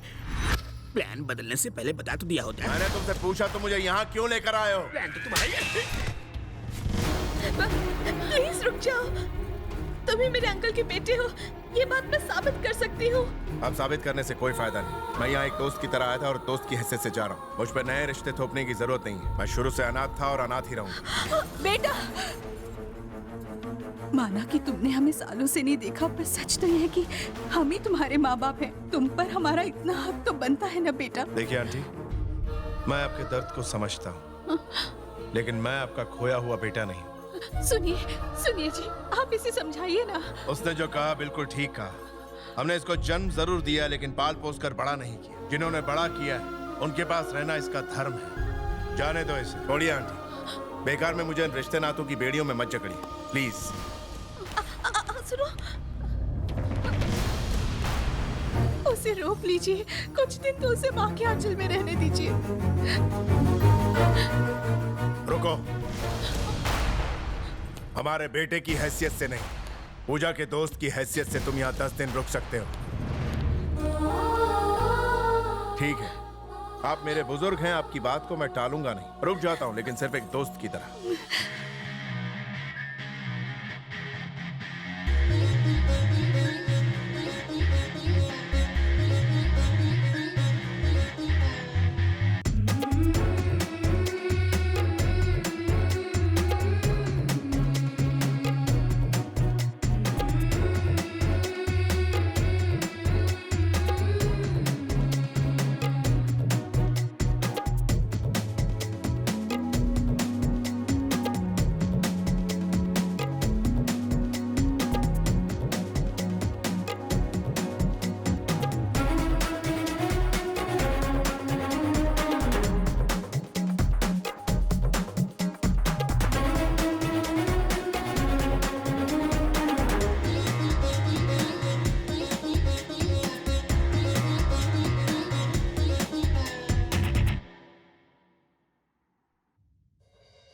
रुको, हमारे परिवार की फोटो तोड़ के तुमने अच्छा नहीं किया।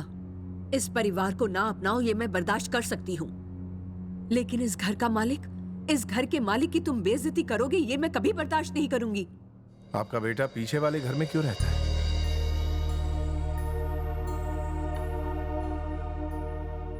वो मेरा बेटा नहीं है, बल्कि तुम्हारे दादाजी की पहली पत्नी का बेटा है।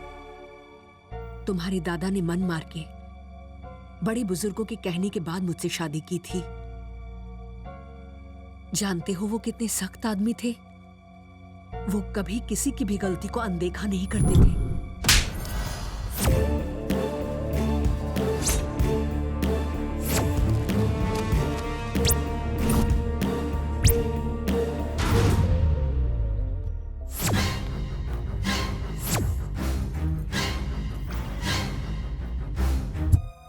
मेरे पति तो नहीं रहे, लेकिन उनकी दी हुई सजा को वो आज भी मान रहा है।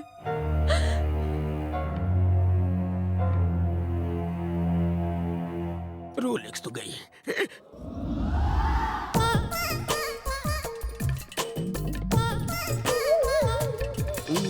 देखो, अब बहाने बनाना बंद करो। मुझे पैसों की सख्त जरूरत है। आप मुझे देंगे कि नहीं?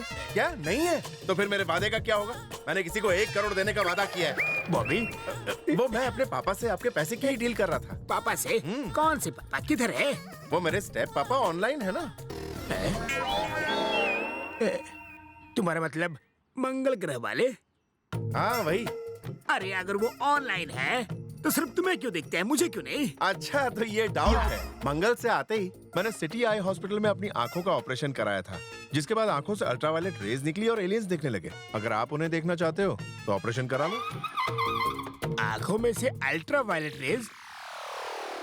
कोई शक? इंडिया में इतना एडवांस आई ऑपरेशन होता है क्या? अच्छा, आपको मेरी बात पर विश्वास नहीं? अब मैं आपको और रिक्वेस्ट नहीं करूंगा। मुझे इनके लिए 1 करोड़ रुपए नहीं चाहिए। जाइए आप लोग। बॉबी बॉबी बॉबी, मैंने तुम्हें मंगल ग्रह से पार्किंग करते हुए देखा था। वो तुम्हारे पापा नंबर 2 है, उन्हें रोको। कहीं पैसे दिए बिना चले गए तो? ये ऐसे नहीं जाने वाले।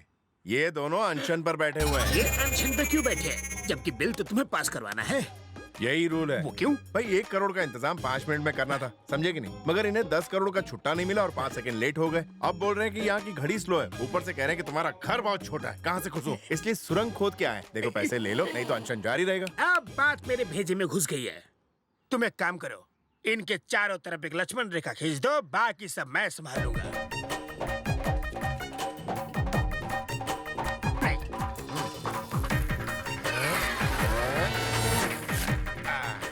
बॉबी, अब तुम जाओ और चैन की सांस लो। फिर आपके पैसे का क्या होगा? वो मैं वसूल कर लूंगा। कैसे?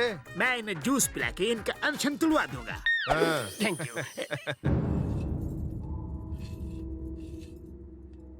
सुनी जी, जैसे जैसे दिन बीतते जा रहे हैं मेरा तो दिल बैठा जा रहा है। उसके जाने का दुख तो आपको भी हो रहा होगा ना? मैंने आज तक आपसे कुछ नहीं मांगा, पर आज मांग रही हूँ।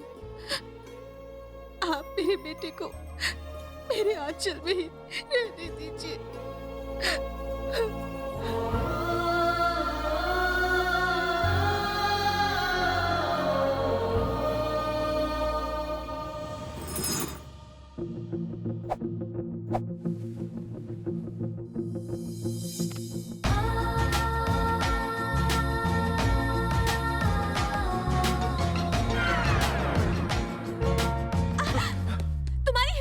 मुझे किस करने की?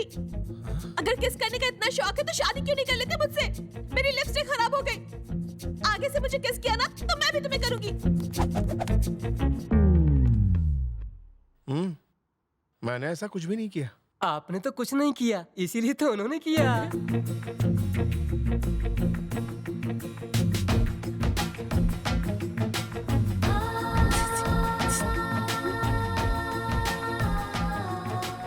किस लिए बुलाया मुझे? किस के लिए? देखो ये सब अच्छी बात नहीं है। आखिर तुम मेरे साथ ऐसी हरकतें क्यों कर रही हो? क्योंकि मेरे राजा तुम ये सब नहीं करते मेरे साथ, इसलिए। ये क्या कह रहे हो तुम? शादी से पहले टेस्ट ड्राइव करना चाहते हो? नहीं तो शादी नहीं करोगे मुझसे? भैया बिना टेस्ट लिए शादी करेंगे तो क्या बिगड़ने वाला है, और टेस्ट लेके भी शादी करेंगे तो भी क्या उखड़ने वाला है। हालात तो वही रहने वाले हैं। बिटिया छोड़ना मत।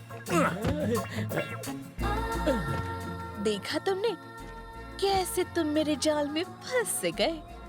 काश तुम मेरी बाहों में हमेशा के लिए आ जाओ मेरे राजा।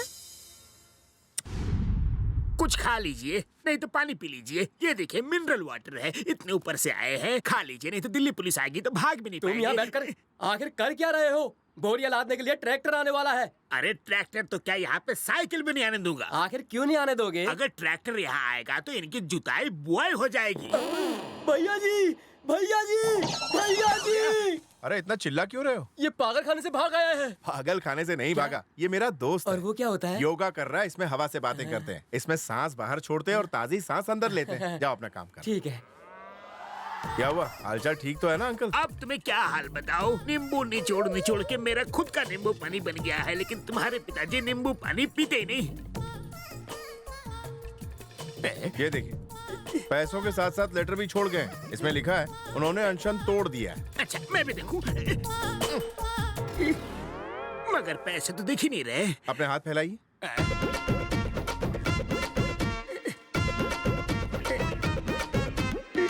एक्चुअली वो 50-50 लाख के 3 बंडल छोड़ गए, जिसमें से 50 लाख आपकी टिप है। आपने उन्हें नींबू पानी पिलाया ना, अब नाराज नहीं होना। लेकिन ये बताओ, मुझे पैसे दिख क्यों नहीं रहे? जब आपको पैसे देने वाले ही नहीं दिखाई दे रहे तो पैसे कहाँ से दिखाई देंगे? अरे ये सब छोड़ो, मुझे बस पैसे देखने हैं। मुझे भी उस हॉस्पिटल का एड्रेस दे दो जहाँ तुमने अपनी आंखों का ऑपरेशन करवाया था। ये सारे पैसे मेरे हैं। एक बात बताता हूँ, हाँ। शॉर्टकट से पैसे कमाना भूल जाओ, अपनी मेहनत से पैसे कमाओ। आगे से शॉर्टकट नहीं मारोगे ना, जाओ निकल लो। I love you.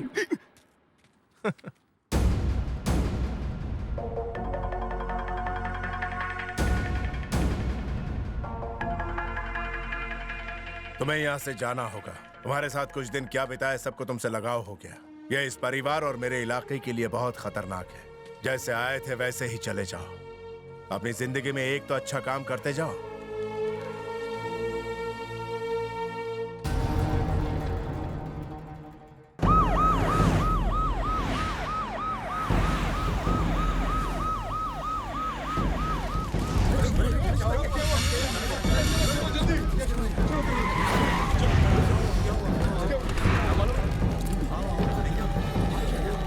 रुक जाओ। इतनी पुलिस को यहाँ लाने की हिम्मत कैसे हुई तुम्हारी? हम एक मर्डर की जांच करने आए। तुम मर्डर की इन्वेस्टिगेशन के लिए इस मंदिर में आए हो? निकल जाओ यहाँ से। ये देखिए, हमारे पास सबूत हैं और कोर्ट ने जरूरत पड़ने पर उसे गिरफ्तार करने का हुक्म भी दिया है। ये लोग ऐसे नहीं मानेंगे। इन लोगों को सबक सिखाना ही पड़ेगा। रुक जाओ। अगर इनके पास कोर्ट का ऑर्डर है तो कानून को अपना काम करने दो।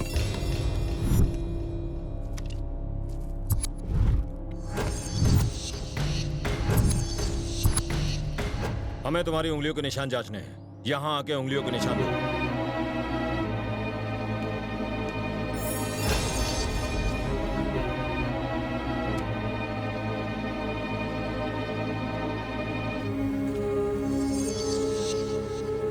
सर, खूनी के फिंगरप्रिंट्स और इसके फिंगरप्रिंट्स दोनों मैच हो रहे हैं। यही है हत्यारा।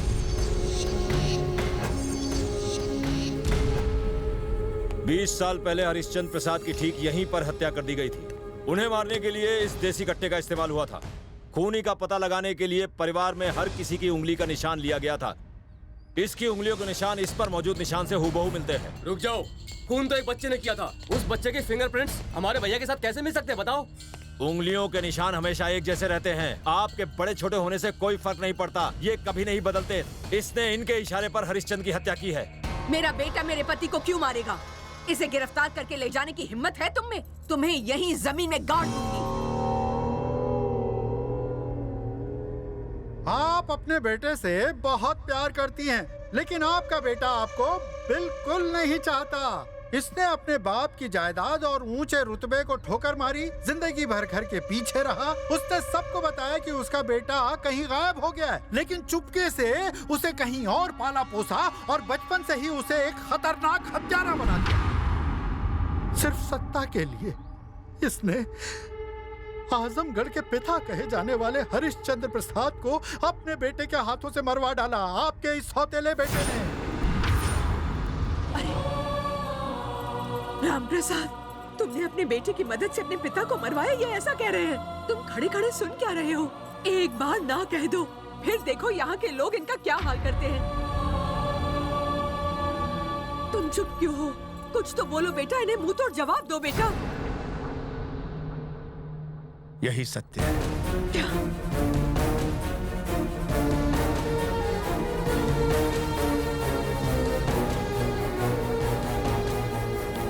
छूना मत छूना मुझे।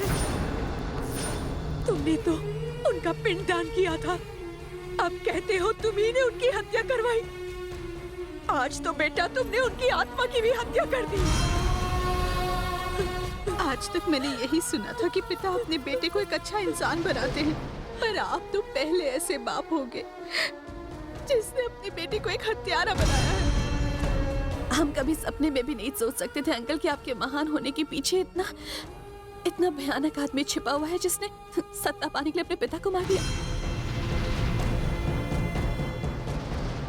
आपके इस घिनौने काम को देखकर हमारा तो भगवान पर से विश्वास ही उठ गया। इसे तो कुत्ते की मौत मारना चाहिए। काट दो इसे। कौन बोला? किसने ये जुर्रत की? डीजीपी, इससे पहले कि लोग इन्हें गुस्से से मार दें, इन्हें मेरी नजरों से दूर ले जाओ।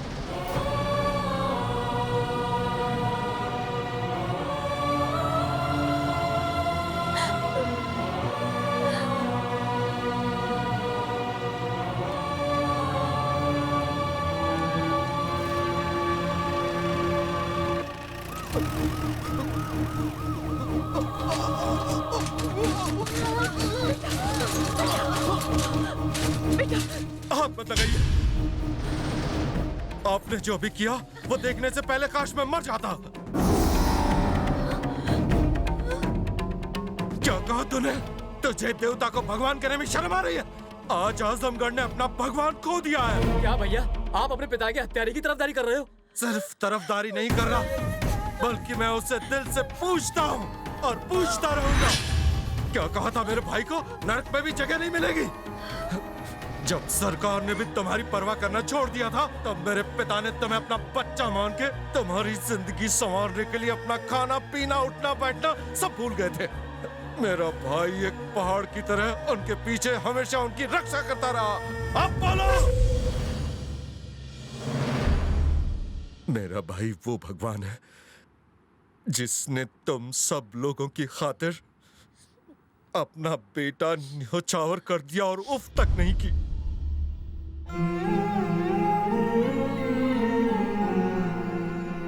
अरे पगली, भाई ने कभी किसी को धोखा नहीं दिया। वो तो हमेशा हमारे लिए जिंदा रहा और आगे भी रहेगा। उन्होंने कभी तुम्हारी खुशी में कोई कमी होने दी? तुम्हें कभी एहसास हुआ कि तुम अनाथ हो?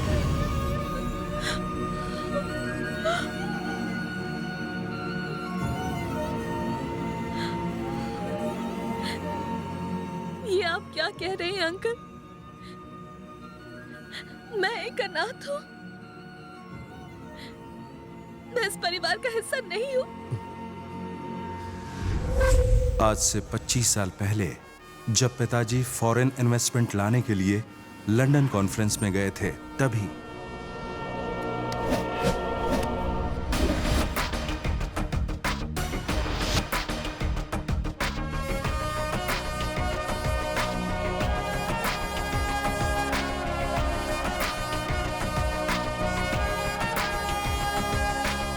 This is what we can do for you. Please set up your steel plant in Australia. Thank you. Thank you mister Peterson. Australia की प्रेजेंटेशन तो बहुत अच्छी थी। अब हमारे अगले प्रेजेंटर हैं इंडिया से मिस्टर हरिश्चंद्र प्रसाद।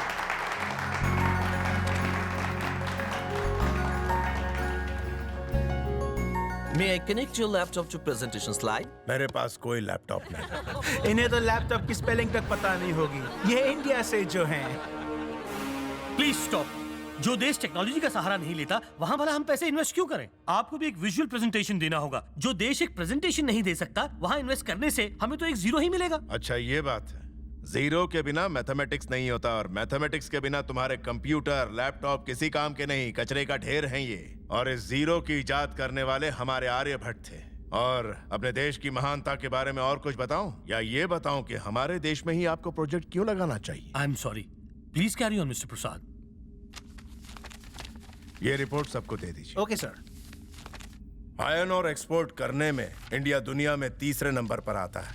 हम हर साल 100 मिलियन टन आयरन एक्सपोर्ट करते हैं। हम इस प्रोजेक्ट को वो सारा मटेरियल देने वाले हैं। सिर्फ इतना ही नहीं, हम प्रोजेक्ट के लिए मुनासिब दामों पर होनहार कारीगरों का बंदोबस्त करवा देंगे और आजमगढ़ में 5000 एकड़ जमीन इस प्रोजेक्ट के लिए दी जाएगी। एक्सक्यूज मी मिस्टर हरिश्चंद्र प्रसाद, आपकी रिपोर्ट में गड़बड़ है। क्या गड़बड़ है बताइए। आपके देश का आयन ओर प्राइमरी ग्रेड का नहीं बल्कि सेकंड ग्रेड का है। उसे साफ करके आयन एक्सट्रैक्ट करने में बाकी देशों से कई ज्यादा पैसा लग जाएगा। आप शायद जानते नहीं, लेकिन हमें जियोलॉजी की अच्छी समझ है। इस तरह से हम सबको धोखा देके आप अपने देश में ये प्रोजेक्ट नहीं ले जा सकते। आजादी मिलने के इतने सालों बाद भी इन इंडियंस ने कुछ हासिल नहीं किया। भ्रष्टाचार, गुंडागिरी, पॉलिटिक्स और नक्सलिज्म के अलावा। ये इस प्रोजेक्ट को आजमगढ़ में लगाने की बात कर रहे हैं, जहां हर रोज एक नई मुसीबत पैदा होती है, जहां इस प्रोजेक्ट के पूरे फ्लॉप होने के चांसेस हैं। मतलब टोटल लॉस, घाटा ही घाटा। ये सारे इंडियंस तो होल्ड योर टंग। ये बताओ तुम किस देश के रहने वाले हो? इंग्लैंड। वही ना जहां क्रिकेट का जन्म हुआ? You're absolutely right. वो महान देश मेरा ही है। तुम्हारे देश ने आज तक एक भी वर्ल्ड कप जीता है? तुम्हारे देश ने हमारे देश पर 150 साल राज किया। मेरा देश अंतरिक्ष में सैटेलाइट्स अपने लिए तो क्या दूसरे देशों के लिए भी लॉन्च करता है। तुम्हारा देश करता है क्या? हमने क्या हासिल किया है? अगर मैं बताना शुरू करूं ना तो तुम्हारी जिंदगी बीत जाएगी सुनते सुनते। हमारी सरकार में कुछ नेता भ्रष्ट हो सकते हैं, पर आम जनता नहीं। लोन लेने के बाद उस लोन को चुकाने के लिए हम जी जान लगा देते हैं, लेकिन किसी से धोखाधड़ी नहीं करते। आजमगढ़ में अगर एक नेता भी भ्रष्ट होगा तो मैं गारंटी लेता हूं कि उसे वहां से खदेड़ दूंगा। ये प्रोजेक्ट अगर यहाँ आ जाए तो लोगों को रोजगार मिलेगा। हर घर का एक व्यक्ति अगर इस प्रोजेक्ट से जुड़ता है तो उनके जीवन का स्तर ऊंचा हो जाएगा, उनके परिवार में खुशहाली छा जाएगी। मैं एक अच्छा उद्देश्य लेकर यहाँ आया हूँ, आपको धोखा देने। Stop it! मुझे इस बहस में कोई इंटरेस्ट नहीं। सेकंड ग्रेड का आयरन ओर यूज करने से हमें कैसे कोई नुकसान नहीं होगा? Please explain this. रिपोर्ट का सिर्फ तीसरा पेज पढ़कर आपने बंद कर दिया। अगर 5वें पेज पर जाएंगे तो जवाब मिल जाएगा। हमारे देश में कच्चा लोहा सेकंड ग्रेड का, ये बात सच है, लेकिन हम जिस मटेरियल से कच्चे लोहे को क्लीन करते हैं वो सस्ता है, डोलोमाइट। अगर आपकी जियोलॉजिकल भाषा में कहूं तो कैल्शियम, मैग्नीशियम, कार्बोनेट हमारे देश में इन सब का भंडार है। Am I right, gentlemen? Congratulations, sir. Congrats. Thank you. Congratulations, sir. Congrats, sir. Thank you. Congratulations, sir. Thank you. For your presentation. Thanks. Expansion is life. Contraction is death. खुद के लिए तो जानवर ही जिया करते हैं। वैष्णव जन तो तेने कहिए जे पीड़ पर आई जाने रे, ये बापू ने कहा है। Congratulations. Thank you. That's fantastic, sir. Thank you. आपने तो मेरी आंखें खोल दी। अब मैं भी इस प्रोजेक्ट में इन्वेस्ट करूंगा। इलेक्शंस जीतने के बाद मेरे पिता ने आजमगढ़ में स्टील फैक्ट्री शुरू करने के अपने सपने को साकार करने के लिए कई एनआरआईज को इंडिया बुलाया। उन्होंने उनके रहने का इंतजाम गवर्नमेंट गेस्ट हाउस में करवाया। तुम्हारे माता पिता भी उसी गेस्ट हाउस में थे।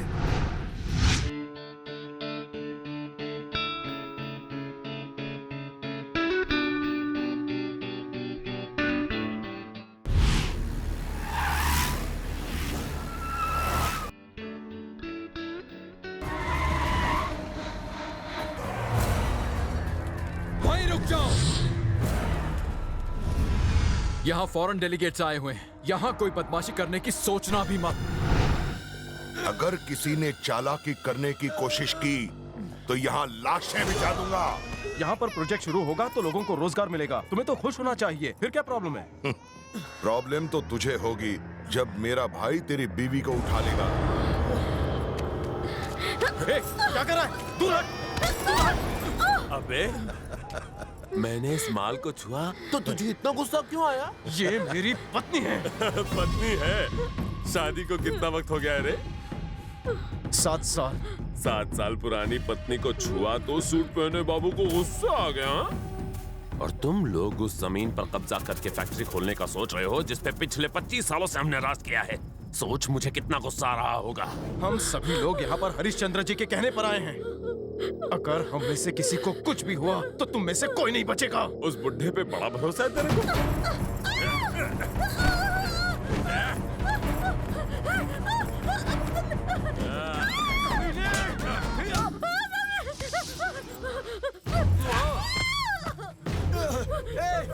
कोई रोको उसे।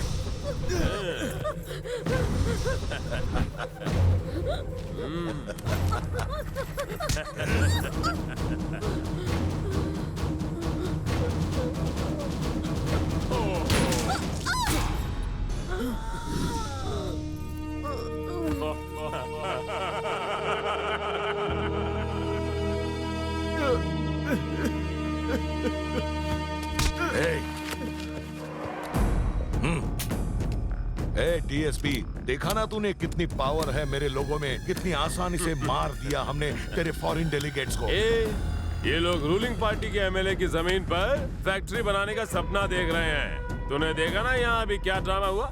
जा जाके ये उस बूढ़े को बता दे। और ये पकड़, इन पेपर्स पर उस बुड्ढे की साइन लेकर आना। इसमें लिखा है कि ये लोग यहाँ इन्वेस्ट नहीं करना चाहते।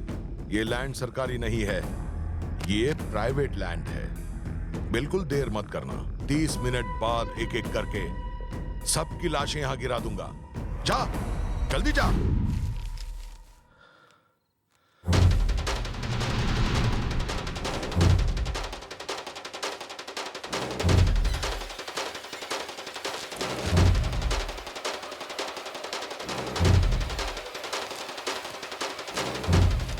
मेरे पिताजी सो रहे हैं, उन्हें उठाने की कोई जरूरत नहीं।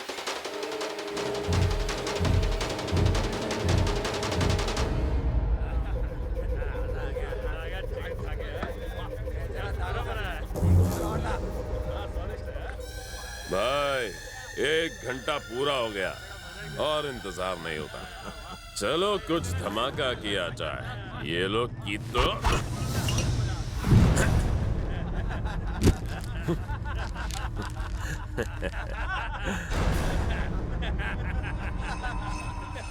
उस बुढ़े पर विश्वास करने से बेचारे भोले भाले लोगों की जानें चली गईं। इसमें हमारी कोई गलती नहीं है, किस्मत का खेल है। मेरे पिता को लगता था कि वो अपनी बुद्धि से सब कुछ हासिल कर सकते हैं, लेकिन वो जानते थे कि तुझ जैसा मोटी अक्ल वाला गुंडा ये बात नहीं समझेगा।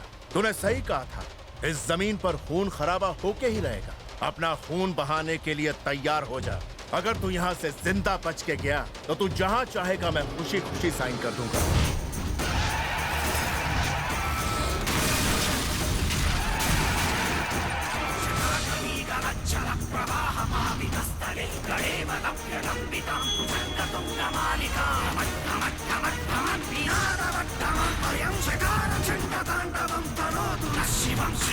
मेरे 100 लोगों को मारने के लिए देखो एक अकेला सर फिरा आया है। 100 कुत्तों को मारने के लिए एक ही शेर काफी होता है। आओ सालों, अगर दम है तो।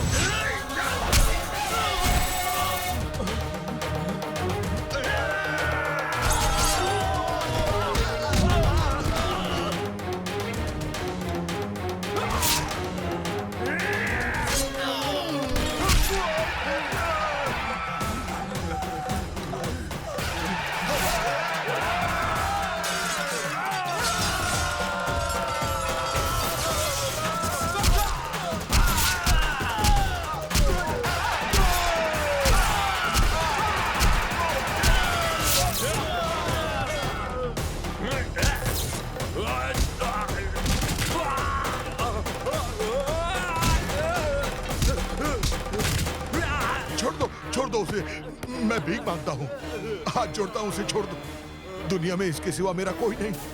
माफ कर दो इसे, मेरे भाई को माफ कर दो प्लीज। आप बोलो तो यहाँ से दूर चले जाएंगे हम।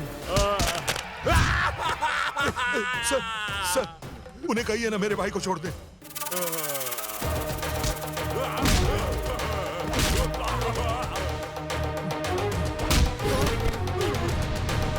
मैं अपनी गलती मानता हूँ, छोड़ दीजिए इसे।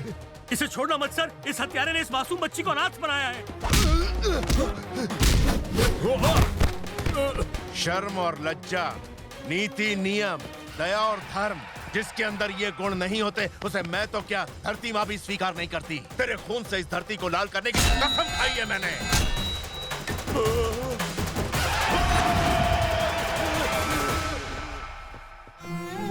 आज हमारी वजह से इस बच्ची ने अपने माँ बाप को खो दिया। ये अकेली हो गई। आज से इसको पालने की जिम्मेदारी हमारे परिवार की है। आपने भैया को हमेशा के लिए यहाँ से निकाल दिया माँ, ऐसा क्यों किया?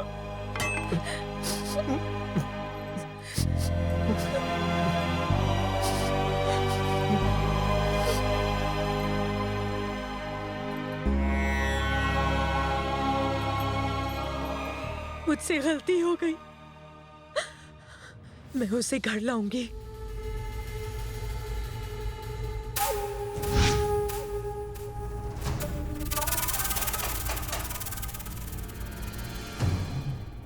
आजमगढ़े गुंडे के नाम से थर थर कांपता था, तुमने उसका नाम उखाड़ के फेंक दिया। मैं तुम्हारी आंखों में मौत का खौफ देखना चाहता हूं। तू यही सोच रहा है ना कि मैं तुम बाप बेटे को कैसे मारूंगा?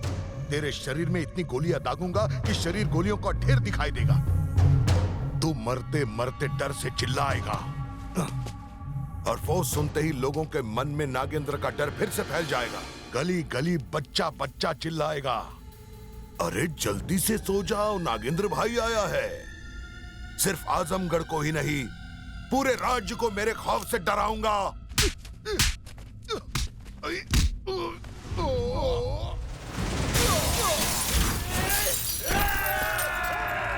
रुक जाओ। क्या बात है, तेरे चारों तरफ मौत खड़ी है और फिर भी तूने मुझ पर हाथ उठाने की हिम्मत की। दिल से दाद देता हूँ। इतनी ताकत तुझमें कहां से आई? ये मेरे पिता के दिखाए गए नेक रास्ते की ताकत है, उनके बताए उसूलों की ताकत है। अरे कौन से उसूल? जिंदगी से बड़ा उसका मकसद होता है। अगर वो मकसद लोगों की भलाई के लिए हुआ तो बुराई चाहे कितनी भी बड़ी हो अच्छाई के आगे घुटने टेक देती है। तेरे बाप के उसूल उसकी जान नहीं बचा पाए, तुझे कैसे बचाएंगे? उस बोर्ड पर जरा नजर घुमा। बोर्ड?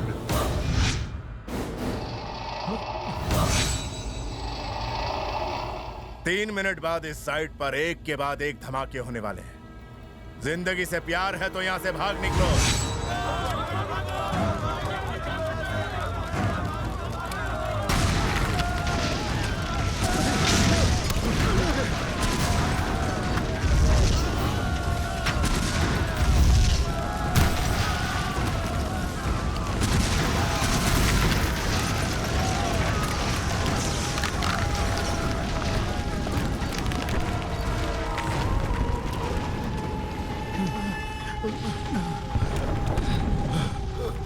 अरे भैया, जान बची तो लाखों पाए। लगता है वो बाप बेटे तो अपने आप ही मर खप गए होंगे।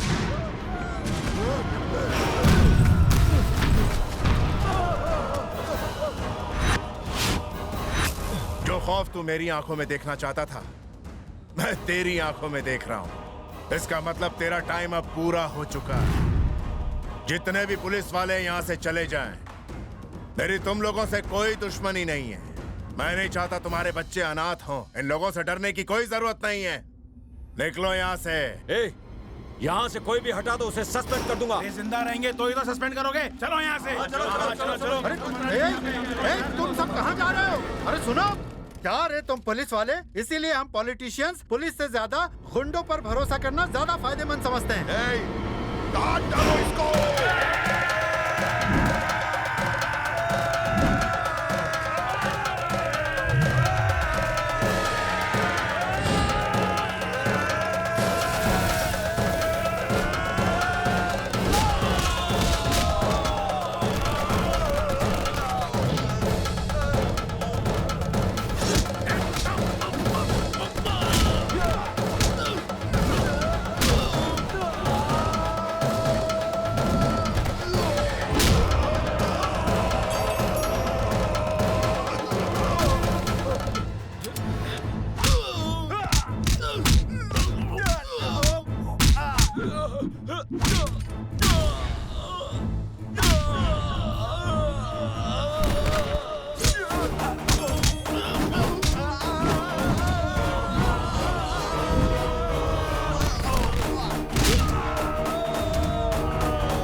तेरे आगे सारा राज्य थर थर कांपेगा।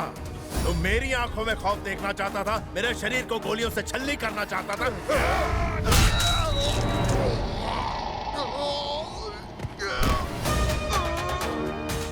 ऊपर वाले ने मेरे परिवार को सब कुछ दिया, लेकिन वो एक चीज देना भूल गया, और वो है खौफ।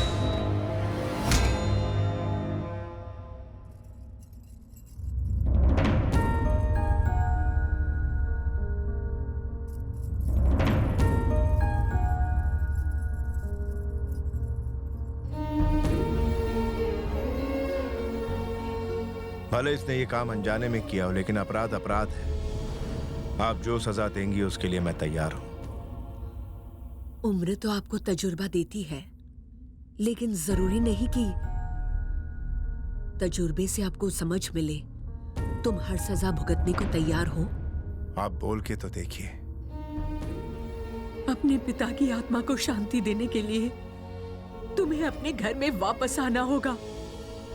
उनके वारिस के तौर पर तुम्हें लोगों का मसीहा बनकर इन्हें सही रास्ता दिखाना होगा।